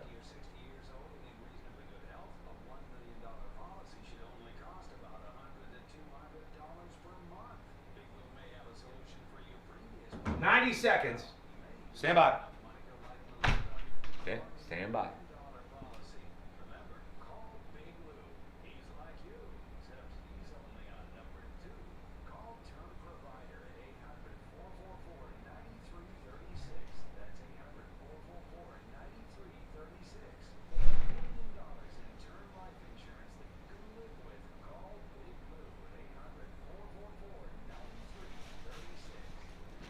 Unboxing. We'll unbox these with the next break. I think you might want to keep school like how it is. If you wear a lavabo, I'll hear you pee someday by accident. That's actually probably true. I didn't think about that, but that is actually potentially true. Maybe a shotgun, Mike? All right, here we go. Checking account with direct deposit. Visit our new Lake Mary branch or teachersfcu.org to get started. Teachers Federal Credit Union. Smart for Florida. Open to all. Insured by NCUA. What's good, guys? It's Angel from the Monsters, and I'll have your next chance to win tickets to see the 2026 FIFA World Cup, courtesy of Mick Ultra, Saturday, May 30th at the filling station from 7 p.m. to 9 p.m. for the 41st anniversary. And to find out where I will be all month long with World Cup tickets, log on to realradio.fm. Hi, this is Mark Spain, and we're hiring listing agents. Are you ready for a career move that will be rewarding and earn you the high income you deserve? If you enjoy delivering great customer service and working with people, I want to talk to you. Go to joinmarkspain.com and apply today. Do you have AC needs? Turn to the experts at Carrier. Go to millsair.com. Real Radio has your chance to win $1,000. Just enter this nationwide keyword on our website, CASH. C-A-S-H. Cash. Enter it now on our website at realradio.fm and answer your phone if you get the call. Good luck. Real Radio 104.1. Filling in the gaps between the New York Times and World Star. This is the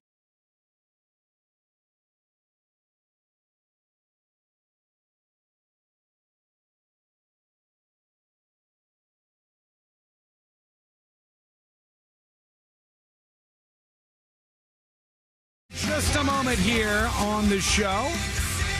Thank you all for your support as of late. It is very, very, very, very, very much appreciated. You can find the website over at thenewsjunkie.com. Another big shout out to Waterboys with 10 more gifted subs. He can't be stopped. The guy's amazing. I'm telling you, think about the people who support this show. If you need help with irrigation stuff, there's a guy who's going to help you out. Waterboys with 10 more gifted subs. What does that mean? That's when somebody gifts subscriptions to thenewsjunkie.com and secret shows. And you can claim yours courtesy of Waterboys. Now, of course, you can sign up on your own if you want, but the gifted subs help out huge, right? It's a huge, huge help. It helps fund a lot of the stuff in the studio and all of that. So thank you to Waterboys for 10 gifted subs, 10 more of them. That's a huge amount today, all told.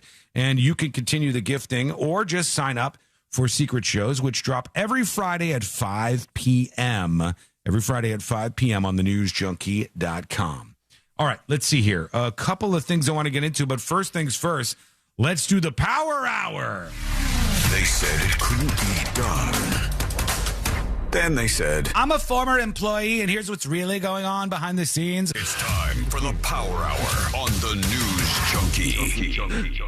That one hits a little harder with the beret that I'm being forced to wear in many ways by myself. Behind the scenes. I don't know how I feel about this Power Hour level here with the beret. I don't know. Folks, should I keep it? Power Hour vote right now in chat. Should I keep the beret or go back to the hat? All right, yes or you mean no? For the rest of today's show? Forever. Forever. I'll abide by your vote over on chat and TNJ chat, YouTube, and Twitch. Should I keep the beret? Yes or no? Give me your honest take on this, all right? Okay. Now that we're in the Power Hour, I have a story to bring to you. This is sort of tangentially, meaning kind of, in the sports world. And this was a WWE star who was arrested. The world of wrestling is an interesting one. In fact, I've taken to lots of yeses that I should keep this. I've taken to watching the Hulk Hogan docu-series. I've seen a little bit of it. It's on Netflix, I think? Yeah. What'd you think so far, C-Lam? So far, pretty good, although I know I heard Jimmy talking about it a little bit and how his first wife looks just kind of crazy. And I think I'm not far enough into it for that, but I am starting to see the signs. And the very first one was how she wanted a baby and she ended up pregnant. And he was like, well, how did that happen? And she was like, oh, I stopped taking my birth control. I didn't tell you. And you're like, okay. Nice lady. Surprise. Yeah. I was surprised that she was in the Hulk Hogan docuseries, just quickly, because we had talked about the two of them, Hulk Hogan and his wife, in his final weeks. They hated each other and they were like going at each other back and forth because she was dating some younger guy. He was dating some younger girl. You know, they'd kind of moved on from each other and they were mocking each other online quite a bit. But she was a big part of the docuseries on Netflix about Hulk Hogan. Well, another WWE star, one that I'm not familiar with, has been arrested after an attack. And this is the story about a WWE star in Orlando arrested after allegedly assaulting his neighbor during a confrontation in their apartment building's elevator. Police responded to an apartment complex in the Lake Eola area in reference to a reported battery. Upon arriving, they encountered the victim who had been battered by a man, he said, just outside the elevator. The suspect in the case was identified as Ludwig Kaiser. Is that his wrestling name? I hope so. Ludwig Kaiser, whose real name is Marcel Barthel. Marcel Barthel. That is somehow worse. Marcel Barthel is his real name. The victim explained he entered the elevator right before a couple. As the elevator ascended, the man and woman began acting in an uncontrollably intimate manner, which he described which he described as aggressively kissing, according to the arrest affidavit. Then the victim was exiting the elevator, and as he did, he made a bit of a mistake. He goes, "Please have some manners." And then he exited the elevator, and then the guy started kicking his ass. The WWE fighter allegedly started kicking his ass. Here's more from West Channel 2 talking about this WWE wrestler. A WWE superstar is known for his moves in the ring, but it's his moves in an elevator that landed him in the Orange County jail. I get it. Ludwig Kaiser, whose real name is Marcel Barthel, faces a simple battery charge for an altercation that police say happened in an Orlando apartment building. West News' Justin Shecker is live for us downtown near Lake Eola. Justin, you reached out to the pro wrestler's attorney. Here he goes. And Stu, that attorney tells me Marcel Barthel has no comment at this time. What a name, man. Well, you should have stuck with that as your wrestling name. Here he comes. Marcel Barthel is entered the ring. Court documents describe what Orlando police say happened on the 12th floor of the downtown building. It was a comment about the WWE star getting too intimate with a woman in the elevator that set off the attack. Now, who's in the wrong here? Is it the couple that was publicly making out in the elevator? That's the wrong. Or the guy who said, you should please have some manners next time? Who's in the wrong? ETA? ETA, estimated time of arrival? Everyone's the asshole. Oh, okay. Yeah, I guess that's always an opportunity. Little of that, yeah. Yeah. All right. Because it is a little weird to just aggressively make out with people when you're in an elevator. An elevator is a shared space. All right. This is worse than being at the bar and I just like sucking face with somebody. An elevator is a shared space. And I think it's kind of weird to do this. But then to walk out and say, hey, please have some manners is a bit much, too. Let us know who you think is in the wrong here. Is it Marcel Barthel or the other guy? Let us know. Send a dispatch over at thenewsjunkie.com right now. All right, I want to work in a little more of this report. I kind of take issue with, I don't even know if I should say this. I don't want Marcel Barthel come kick my ass for it. Are you scared of him? But they called him a WWE superstar. We've literally never heard this guy's name. I haven't, yeah. And he lives in an apartment downtown? Yeah. And then I was wondering, which does he live in my old building? No, I'm looking for it right now. Yeah, try to see where that happened, man. Let's see. Hey, listen to Paramount. Barthel performs in does he? Okay. Big Kaiser for the WWE. But Orlando police say it's a physical altercation in this downtown high-rise that landed him briefly behind bars. Yeah, he lives above that Publix. And this building, I've lived here 11 and a half years. And no such thing has happened that I have ever heard of. So for those of you who don't know, he's a WWE star. This is a decent building. And it's in the center of downtown Orlando by the Lake Eola. Not cheap. But I wouldn't think like, hey, somebody who you would call a WWE star. They said superstar at the top of this report. And any WWE fans, have you guys even heard of this guy? Like, if is this guy actually a big deal? Let us know. Like for me, it's less something that happens on like live news like this. But every time I get like a star of this was arrested or star of this died, and I'm like, well, I feel bad that he died. It just happened. There was somebody that was in Better Call Saul. It's like Better Call Saul star dies, and I was like, well, it's not any of the names that I know. And I look up his IMDb page. He's been in one episode of Better Call Saul. Star. That's not. That's not star. You're not a star. Yeah. Huh? Somebody says, nah, Ludwig is legit. He's not only a WWE superstar. He's two. He looked older than that. He's two. I don't get it. He's two. He's not only a WWE superstar. He's two. He's two superstars. He's two superstars. Marthel and Barthel. He's both of them. Like, maybe we're missing something. Police say they obtained surveillance video from April 23rd showing a man later identified as 35-year-old Barthel punching and pushing the victim outside an elevator on the 12th floor of the Paramount. Everybody's Mike Tyson in this police story. report says the victim watched Barthel and a woman aggressively kissing in the elevator.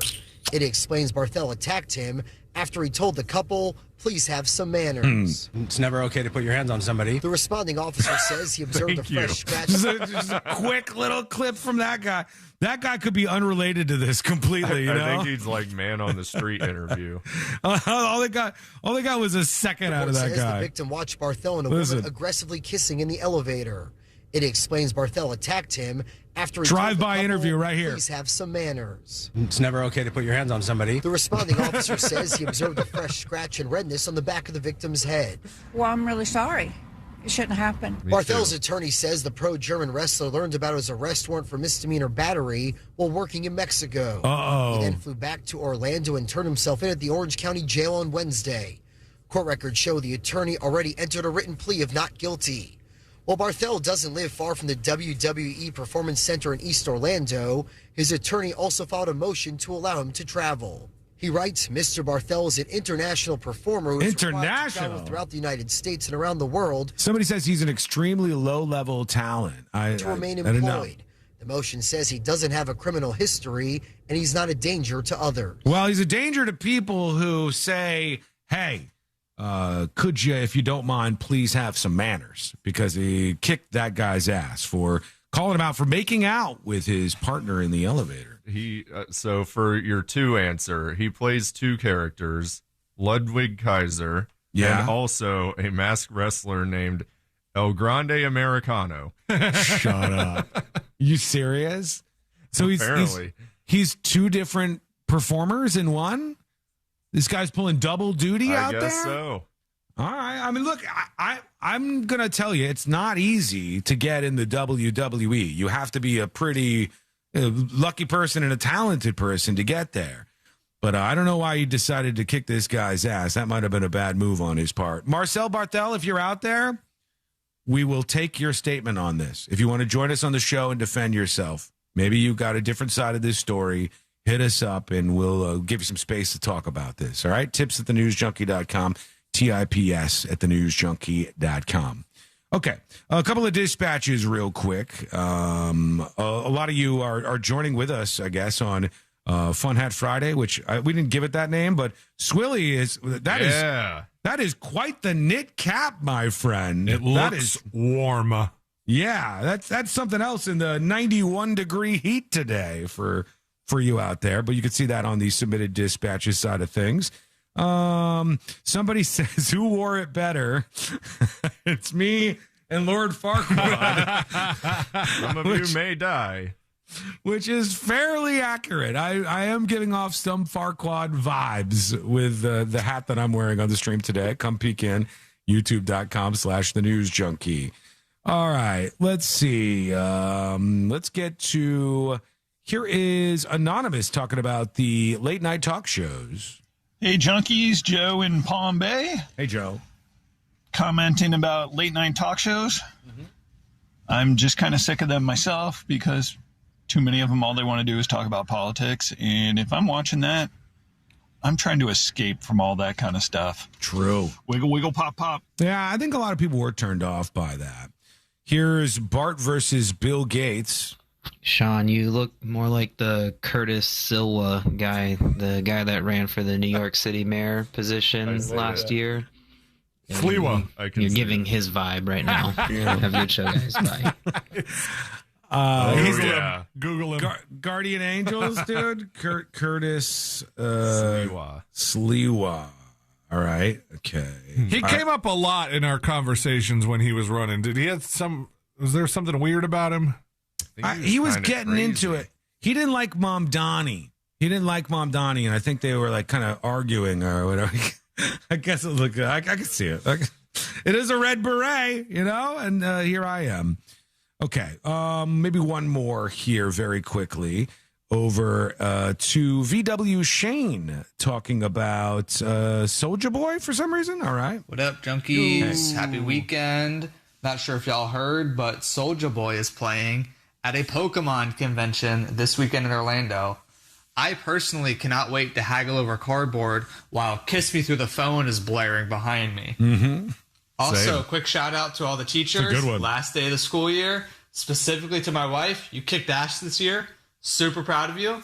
Wiggle, wiggle, pop, pop. Oh, shout out to the teachers. Yeah. I'm also proud of that guy's wife.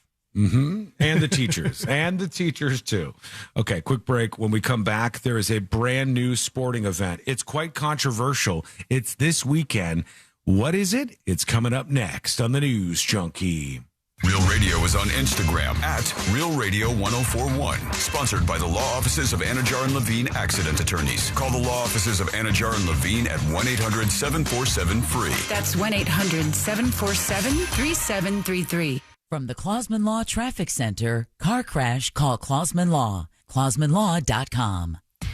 There's a crash off to the shoulder on 408 westbound. Before that I-4 exit, traffic starting to slow down heading through the city on I-4. Delays between Sand Lake Road and Osceola Parkway. Traffic still backed up getting through that World Drive area on I-4. Florida's Turnpike stop and go northbound near US 192. Afternoon traffic's getting busy, so travel with caution. See traffic troubles, call the Valvoline Instant Oil Change Traffic Tip Line at 866-676-8477. From the Traffic Center, I'm James Birmingham. This report is sponsored by Mattress Firm. Ready to upgrade to the perfect sleep setup? Let Mattress Firm's sleep experts guide you to the perfect bed at the Memorial Day sale. Top brands, ideal comfort, score unbeatable deals on both. Mattress Firm. They make sleep easy. Folks, we live in Central Florida. Most of us do, at least. And it's so important that your air conditioner works perfectly every single time. You deserve it. You deserve this much. That's why I strongly suggest a call to Mills Air. They've been in business since 1992. That is 30 years of experience keeping Central Florida cool. Their techs can service any brand out there, so you don't have to worry about that. And Mills is, of course, a Carrier factory authorized dealer. And that might not mean anything to you, but it should, because they can get you up to $1,275 in rebates if you're going to get a brand new Carrier unit. You could always turn to the experts at Carrier, and you could always turn to family-owned and operated Mills Air. If there's a problem with your AC, pick up the phone and dial 407-277-1159. The air conditioning experts are ready to help you out. 407-277-1150. Hello, hello. Welcome to the show. Stand by.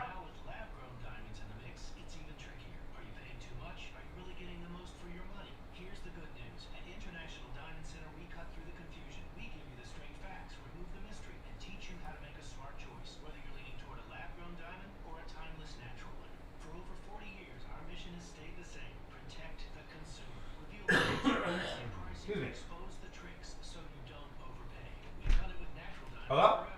Did you get a package from the front door? I did. That's for me. Oh, is it? Yeah. Oh, I was expecting something. Okay, well, you're gonna find an orange tank top. Am I? Wanted. Okay, hang on one sec. I'll get it for you. No, it's okay. I just didn't want you to unveil it, and it's not what you think it is. I think it's my thing. I mean, you're more than welcome to wear it. Actually, I think if it is my thing, you have to wear it with the beret. No, hold on. Yeah, you do.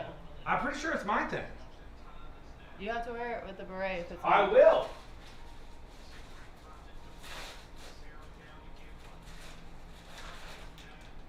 Yeah, this is mine. Okay, well, what's the other one?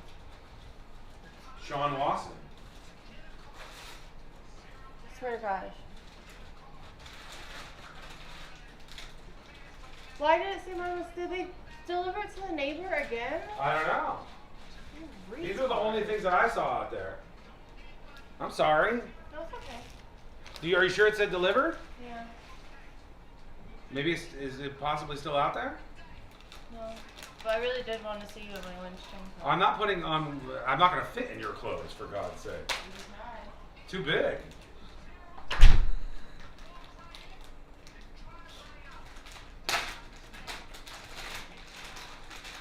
Stand by. Unboxing. That's stuck to me.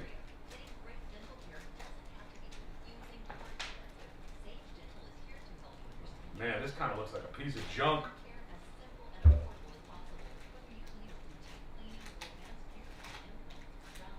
Okay. The in-ear monitor is like really chintzy. But if it works, then I could get like a really good one too.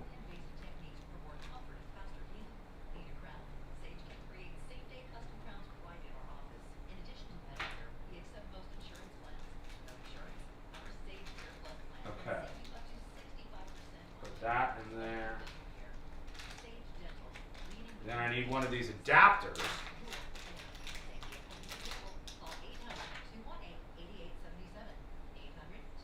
Oh no, this doesn't. This doesn't work. That sucks.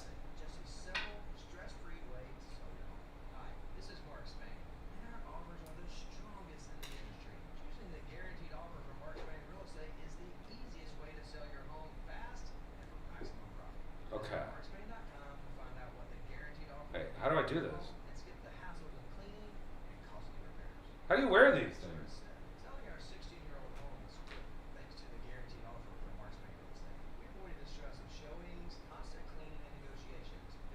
How do I know how it goes in? Okay. Oh, okay. It's not going well. Oh, it's bendy.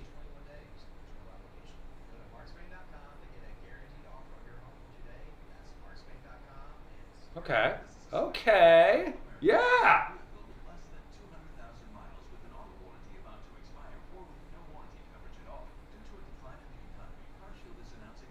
Now the only problem is the adapter.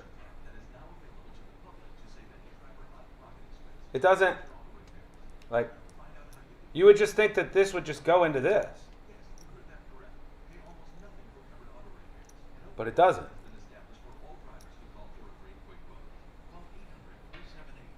Wait, hold on. Do I have enough time?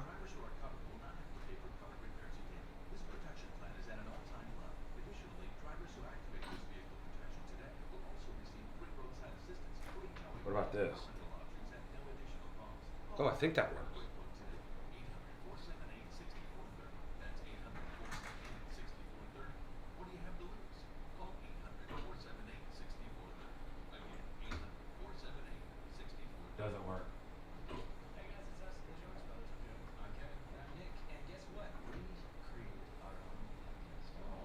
Yeah, it doesn't work. Okay, that works. Okay, work in progress. Austin, I don't know. I might need some assistance here. Austin, what I'm looking for is a mono, single in-ear monitor so that I could pick up everything and only have to wear one. And then I don't have like, if I have two in-ear monitors in, it sounds like I'm underwater and I hate it. But I wouldn't mind ditching the headphones. Impact windows from Maurice Windows. Text TRUST to 20129. Real Radio has your chance to win $1,000. Just enter this nationwide keyword on our website, CASH. C-A-S-H. Cash. Enter it now on our website at realradio.fm and answer your phone if you get the call. Good luck.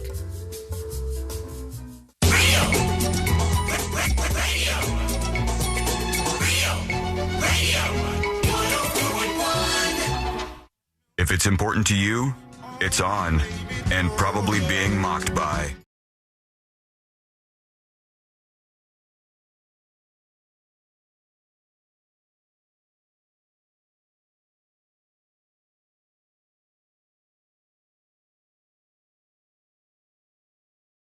Newsroom. And I got to tell you about a brand new sporting event that is very controversial. I'll drop this info on you in just a moment here on the show. I want to remind you, the gifted subs are still available from Waterboys. There's a whole bunch of those. Oh, my God. Okay. They're Sun State John. Thank you, Sun State John, with 37 gifted subs. Oh, my God. All right. Well, this is my birthday. Is just really, it's raining gifted subs on us here. What does this mean? That means you can go over, a lot of you can right now, 46 of you. So take your time, go over to thenewsjunkie.com. And when you log in, you'll see up on the top of the website, it says free gift subscriptions available. That gives you full access to the website. It gives you the uncensored secret shows, which there's a new one every Friday at 5 p.m. But there's a huge catalog of over 460 of them that I think you'll love and I want you to check out. These are evergreen shows. They're not even like political or news or anything. It's just fun. You'll like them, and you Josh can watch. gets a little political sometimes. He does. It's hard to hold him back, but you can watch and enjoy them, listen to them on your own or at your leisure on thenewsjunkie.com. Huge thanks to Sun State John for 37 gifted shows, gifted subs, and there are still 9 of Waterboys gifted subs left. So go claim those right now. Try it out this weekend. See what you think. Rest on a month of subscriptions from those very kind people, and then see if you like it. If you do, subscribe as little as $2.99 a month. R. Willie says, holy yes, this is a record day. I mean, that's crazy numbers that we're putting up. So just take a moment. Stop what you're doing. Stop what you're doing. Stop driving. It takes 2 seconds to create an account on thenewsjunkie.com. And then once you've done that, it's just one button to claim the gifted subs. So thank you so much. Kokomo says, it's a party. We had a doctor visit and liver, kidneys, blood pressure, perfect. Now it's party time. Oh, thank yeah. you, Sun State. All right. Holy cow, man. Congrats. All right, everybody go over and claim those on thenewsjunkie.com, thenewsjunkie.com. A brand new sporting event is being unveiled this weekend. Let me bring this up. A new sporting event. And it's controversial because performance-enhancing drugs are fully welcome. Yes. Absolutely welcome. The Enhanced Games, Josh, is what it's called. It's taking place in Las Vegas this weekend. And they support safe, responsible, and clinically supervised use of performance enhancements, a.k.a. steroids. So if you want to watch a competition where the people are allowed to go buck wild and use banned substances, that's what you're going to get in Las Vegas this weekend. It's a one-day competition that has sparked controversy for unapologetically saying we're all right with our athletes using these kind of steroids. Now, though, are steroids not illegal? It's not. I don't think they are. It depends. Okay. They're not illegal. Well, it depends on if you have you can go to certain doctors and get them, right? And you can get testosterone if you need it officially, which some doctors might be willing to say you need it officially. Right. So then you're technically legally using them. Yeah. I'm sure not everybody does, but denounced by anti-doping agencies and global sports federations, but championed by a small cadre of swimmers, sprinters, weightlifters, and financial backers, the Enhanced Games will open Sunday, following months of headlines. Rather than banning the use of steroids, organizers of the Enhanced Games have built an entire event company and everything around their use and appeal. This is a thing that there's been a podcast about. Like somebody, we were really, we're running those ads. We ran ads for it for a couple weeks, I think, where it was somebody who was like, "I went deep in the trenches with the Enhanced Games to figure out everything that's going on over there." Really? All right. Well, I mean, this is kind of interesting. 42 athletes will be competing. The competitors, who include past Olympic medalists like. Do we know this guy, including swimmer Cody Miller of the United States? I don't know that name. No Michael Phelps. Shane Ryan and Ben Proud and sprinter Fed Curley. They were not required to use drugs, but they could elect to do so as part of a 12-week trial supervised by the Games in Abu Dhabi, where many athletes also trained. So Superhuman was the podcast that we were running ads for. Investigative series by Kaleidoscope and iHeart Podcasts. Multi-part series that exploring the tech billionaires behind the event, the science of performance enhancement, and the ethical divide in elite sports. All right, but 42 athletes, I'm not big on this stuff. That doesn't seem like a lot if they're competing against each other. It's probably not a really big game. Yeah. Like if they're doing swimming, they must not have a lot of categories of games or whatever they call it. They have swimming, track, weightlifting, and strongman.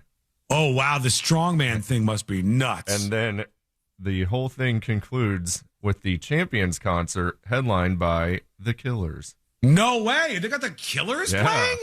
That's not cheap. I don't think any of this is It's cheap. backed by tech billionaires, man. You can afford The Killers. No. Plus, they're from Vegas, so they're not traveling far. So you're not kidding. There's a lot of money behind this. Like, this is a serious thing here. Athletes who elected to compete on PEDs, or performance-enhancing drugs, received a custom drug regimen crafted by the Games medical staff. They could pick from drugs across 5 approved categories, including testosterone, esters, anabolic agents, peptides and growth factors, metabolic modulators, and stimulants. That all sounds fake to me. Stimulants. Metabolic modulators. Like, if there was a guy who opened a briefcase and he's like, "Sean, what are you looking for? I got testosterone esters, anabolic agents, metabolic modulators, please." I've got modulate my metabolism. What the hell am I even doing here? The most popular category, testosterone or testosterone esters, with 91% of doping athletes using that, according to the clinical trial. Human growth hormone was used by 70% of the athletes, or 79%. Of the 42 athletes competing, 36 took part in the trial. 34 used PEDs, and the other 2 trained naturally. That'll be interesting, too. Will they defeat the people who aren't on any performance-enhancing drugs at these games? You know what's sort of fascinating about this? Whenever we see these random like competitions, like who's best at Microsoft Excel, or who can make a bed the fastest. Yeah, the prize money is never that impressive, but for this, it's not bad. What is it? Total prize pool, money behind it. Yeah, the Enhanced Games total prize pool of $25 million, featuring $250,000 for individual event winners, $1 million bonuses if you break a world record. No way! It's substantial financial incentives, including appearance fees, a yearly salary to attract athletes, a total of $500,000 in prizes awarded per event. Wow! If you break a world record, how much was that? $1 million bonus. And then $250,000 for winning your category? Individual event winners. This company is listed on the stock exchange. Wow. Well, we'll see if people are watching this weekend on Sunday. Unbelievable. Let us know what you think. Will you be watching, or are you against this? Hit us up with a dispatch at thenewsjunkie.com. All right, quick break. We're back to wrap it all up for the week. Oh, one more note here. Big thanks to John Hanan himself with 5 gifted subs. My God, it's raining. It's raining subscriptions. Go over there. Him. Yeah, there's 16 still total available right now. And I want you to check out what it's like to be a Secret Show subscriber and start watching the videos and listening to the shows. Maybe on your drive home, you want a little more content, you want to laugh. I think you will. A new one comes out today at 5 p.m. Eastern.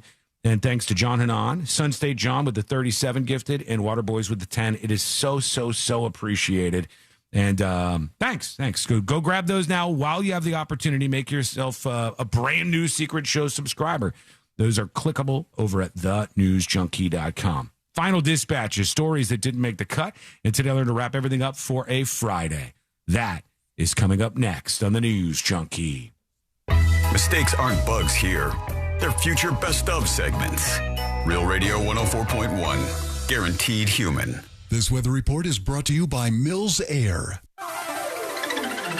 Happy Friday, Central Florida. I'm Fox 35 Storm Team meteorologist Jessica Dobson with a check of your forecast. And for today, we are going to be expecting another summer-like day. Temperatures warming their way into the upper 80s and low 90s with a high of around 91 degrees today in Orlando. Our average high is close to 89, so we're definitely going to be above average. But we'll see about a 30% chance of a couple of hit-and-miss afternoon and evening showers and thunderstorms, but most of these will stay to the west of Orlando. From the Fox 35 Storm Team, I'm meteorologist Jessica Dobson. This report is sponsored by True Green. True Green. Don't waste another weekend doing your lawn care yourself. Partner with the official lawn care treatment provider of the PGA Tour and get a golf course quality lawn the easy way. Sign up at truegreen.com. Then sit back and relax. Right now, Renewal by Andersen is giving Orlando homeowners the power to choose. For a limited time, pick the offer that works best for you. Take 20% off your entire window and door replacement project or enjoy 24 months of special financing. That's no money down, no payments, and no interest for 2 full years. You know that living in Central. I just did a whole spiel, and I was not on that whole time. I just did a whole spiel. You didn't hear my spiel. Thank you so much, first of all, to the person who said that I was wearing the beret wrong. I apologize profusely. I do not know how to wear a beret. I was doing my best. I'm a good sport. I live up to my promises, so I wore a beret for a whole damn show. Now it's time to rate the show, everybody. Rate the show. Rate the show out of 10. 10 out of 10, it goes into the Hall of Fame right over here. No notes. Hall of Fame show. 1 out of 10, it goes into the Hall of Shame. That's where the real embarrassing stuff happens. What do you think? It's your time to get your voice heard. It doesn't matter what platform you're on, whether it's TNJ Chat, YouTube, or Twitch. I love you all. I appreciate you hanging out with us, even if for just a couple of minutes this week. Thanks to all the new Secret Show subscribers. Hit like on the live stream if you don't mind. Snoop Frog says 10 out of 10. Ted says 10 out of 10. Snoop Frog says this is one we won't soon forget. 9 dry sandwiches out of 10. 10 out of 10 metrosexual hats. 10 out of 10 raspberry red parades. 10 out of 10 imaginary potholes. 10 Prince raspberry parades out of 10. Happy birthday, Sean. Thank you, Night Nurse. 10 berets out of 10. 10 out of 10 gay berets. The square root of the quadratic formula out of 10. 420 out of 10. 8 out of 10 PEDs. 10 you look like an idiot out of 10. Fair. 9 dry sandwiches out of 10. 10 out of 10 new gifts. Thank you, AJ Soup. I got 2 more to drop in there. 8 out of 10 Pepe Le Poops. 10 out of 10 Kyle Busch cars. Oh. I got to go get Today I Learned. I'll be right back, folks. Stand by.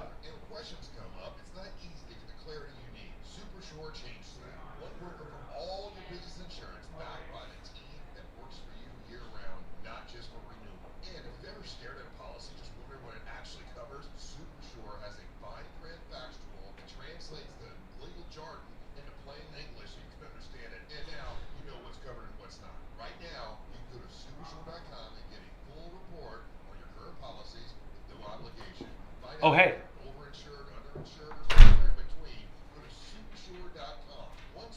Gotta put this back. All your policies in one place. Go to supershore.com. That's supershore.com. All right. Today I learned. Goes over here. 37 subs out of 10. Oh, shoot. Hang on. Stand by. All right.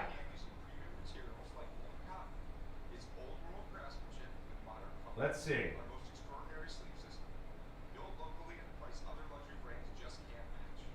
All right, we had Sun State John with 37 gifted subs.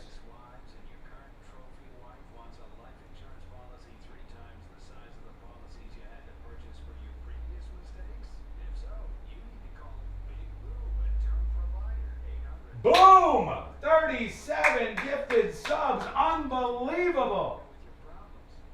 You know it. You love it.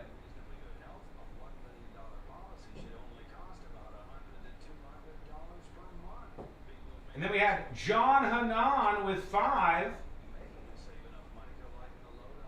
What a guy. What a guy. Boom! John Hanan with the 5 gifted subs. Unbelievable, unexpected, and very much appreciated. Only 2 subs left over at thenewsjunkie.com. God bless you all. Sun State John is our chatter of the day, but everybody who gifted subs today is a chatter of the day. All the way down the line. Thank you all so much. Thanks for a great week of shows. Why is the camera over there? Why is the camera over there? Hey, thank you for a great week of shows. Thank you for being part of this great community. Go hang out on tnjchat.com.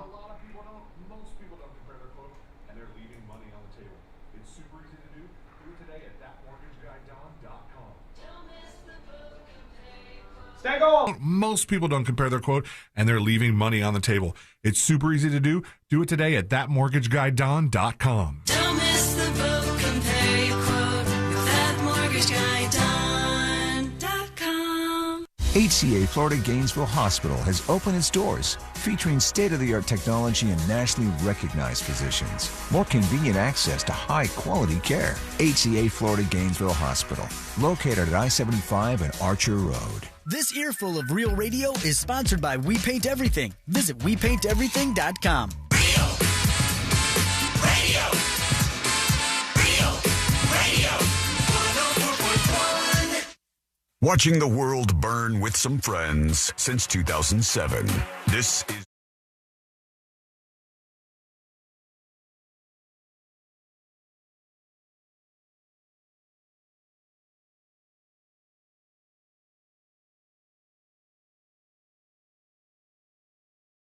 For a moment or a segment or a day or the whole damn thing, we appreciate you.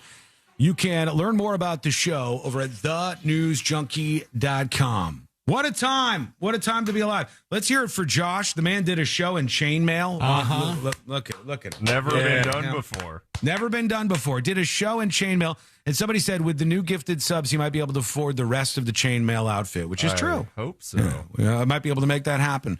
Also, C-Lane, just looking glorious. Thank you. Thank you. I mean, honest to God, Train you're a mail. conductor hat guy. You are. It just works. Chainmail and train mail. And then what would I be in that? Gay. Because it's a beret, sir.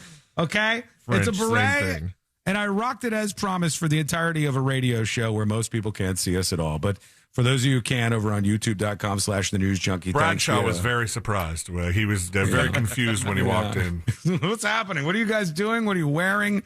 What's going on over there? And I don't blame him for being taken aback, I guess you could say. There is some people have sent in video dispatches at the last minute. C-Lane and the pain train. It says it's him yelling at me. I'm in my fedora. C-Lane's in his train hat. And it says, you've had too much nasal spray, you pussy. And then lie down in the... Oh, was that me flying out the train? You threw me out of the train And your there, I beret think. fell off. Yeah. It's very And your confusing. shirt changed. Yeah, I turned into another person before I... I think I may have pulled a fast one on you They there. didn't replace the stuntman with you. Yeah. All right. Thank you to is that everybody. from? I don't know. Oh, and also on the way out, R. Willie B with 5 more gifted subs. Yeah. What a banner day. What a banner day. Okay, I do have to do something here. C-Lane, give me just a moment here. If you could just blab for just a moment. We do need to do a quick thank you to Mo DeWitt, justcallmo.com, for lending us the boy today in his costume. Just call Mo, injured on the go, just call Mo. And that's okay. Is that enough blabbing for you? Yeah, that's enough. I am sorry. I apologize. I just had to get the song for Today I Learned queued up so it wouldn't be at Is the it beginning. Prince? No. Oh, I should have done Raspberry Beret. Idiot. Yeah. I had thought of this song a couple of days ago and written it down, so I have it all ready to go. Josh, yesterday he got so excited. He goes, C-Lane, I wanted to play this Waka Flocka song, so I'm really glad you mentioned Waka Flocka today. And I was like, I let him get to the end of his little speech before I was like, dude, I talked about Wiz Khalifa. And he was like, damn it! Yeah, I'm confused. Wiz Khalifa, Wafa Floffa or whatever. Waka Flocka. Wafa Floffa. You knew what I was Marthel talking Barthel. about. You knew what I meant, all right? Everybody have a safe Memorial Day weekend. Here's the deal. Almost every radio show on planet Earth is going to be off for Memorial Day, and we'll be among them. I believe we're going to be back on Tuesday. I'll be out. It's my birthday, so I'm taking off. But you'll have C-Lane in a cast of characters on Tuesday. I think so. Possibly. Talk to these characters. Yeah. We need a little more character work, but then otherwise, Because if there's no locked in. characters, there's no Yeah. C-Lane. I'm not coming in 5 a.m. in this thing like Garth from Wayne's World. Should we then say Tuesday? We shall see what happens on Tuesday. That's going to have to do it. Let's get the hell out of here. Let's do Today I Learned. The following information may make you feel smarter, but will not actually increase your IQ. So don't get cocky. Now it's time for what we call Today I Learned. It is Today I Learned for a Friday, May 22nd, 2026. Today I learned this character right here. Superman. Superman is correct. Superman used to be able to project a miniature version of himself that had all of his superpowers. Ooh. Eventually, he became jealous of it and tried to kill it, but it ended up sacrificing itself to save him. No, I don't do that. I'm talking about my penis. Cool yeah, no, I got it. Yeah, I imagined that was the case. Still has all the superpowers. Today I learned Sharon Stone, you know her from that one scene. Friend of the show. Yeah. In 2001, Sharon Stone arranged a private visit to the LA Zoo's Komodo dragon pen for her then husband, who always wanted to see a Komodo dragon up close.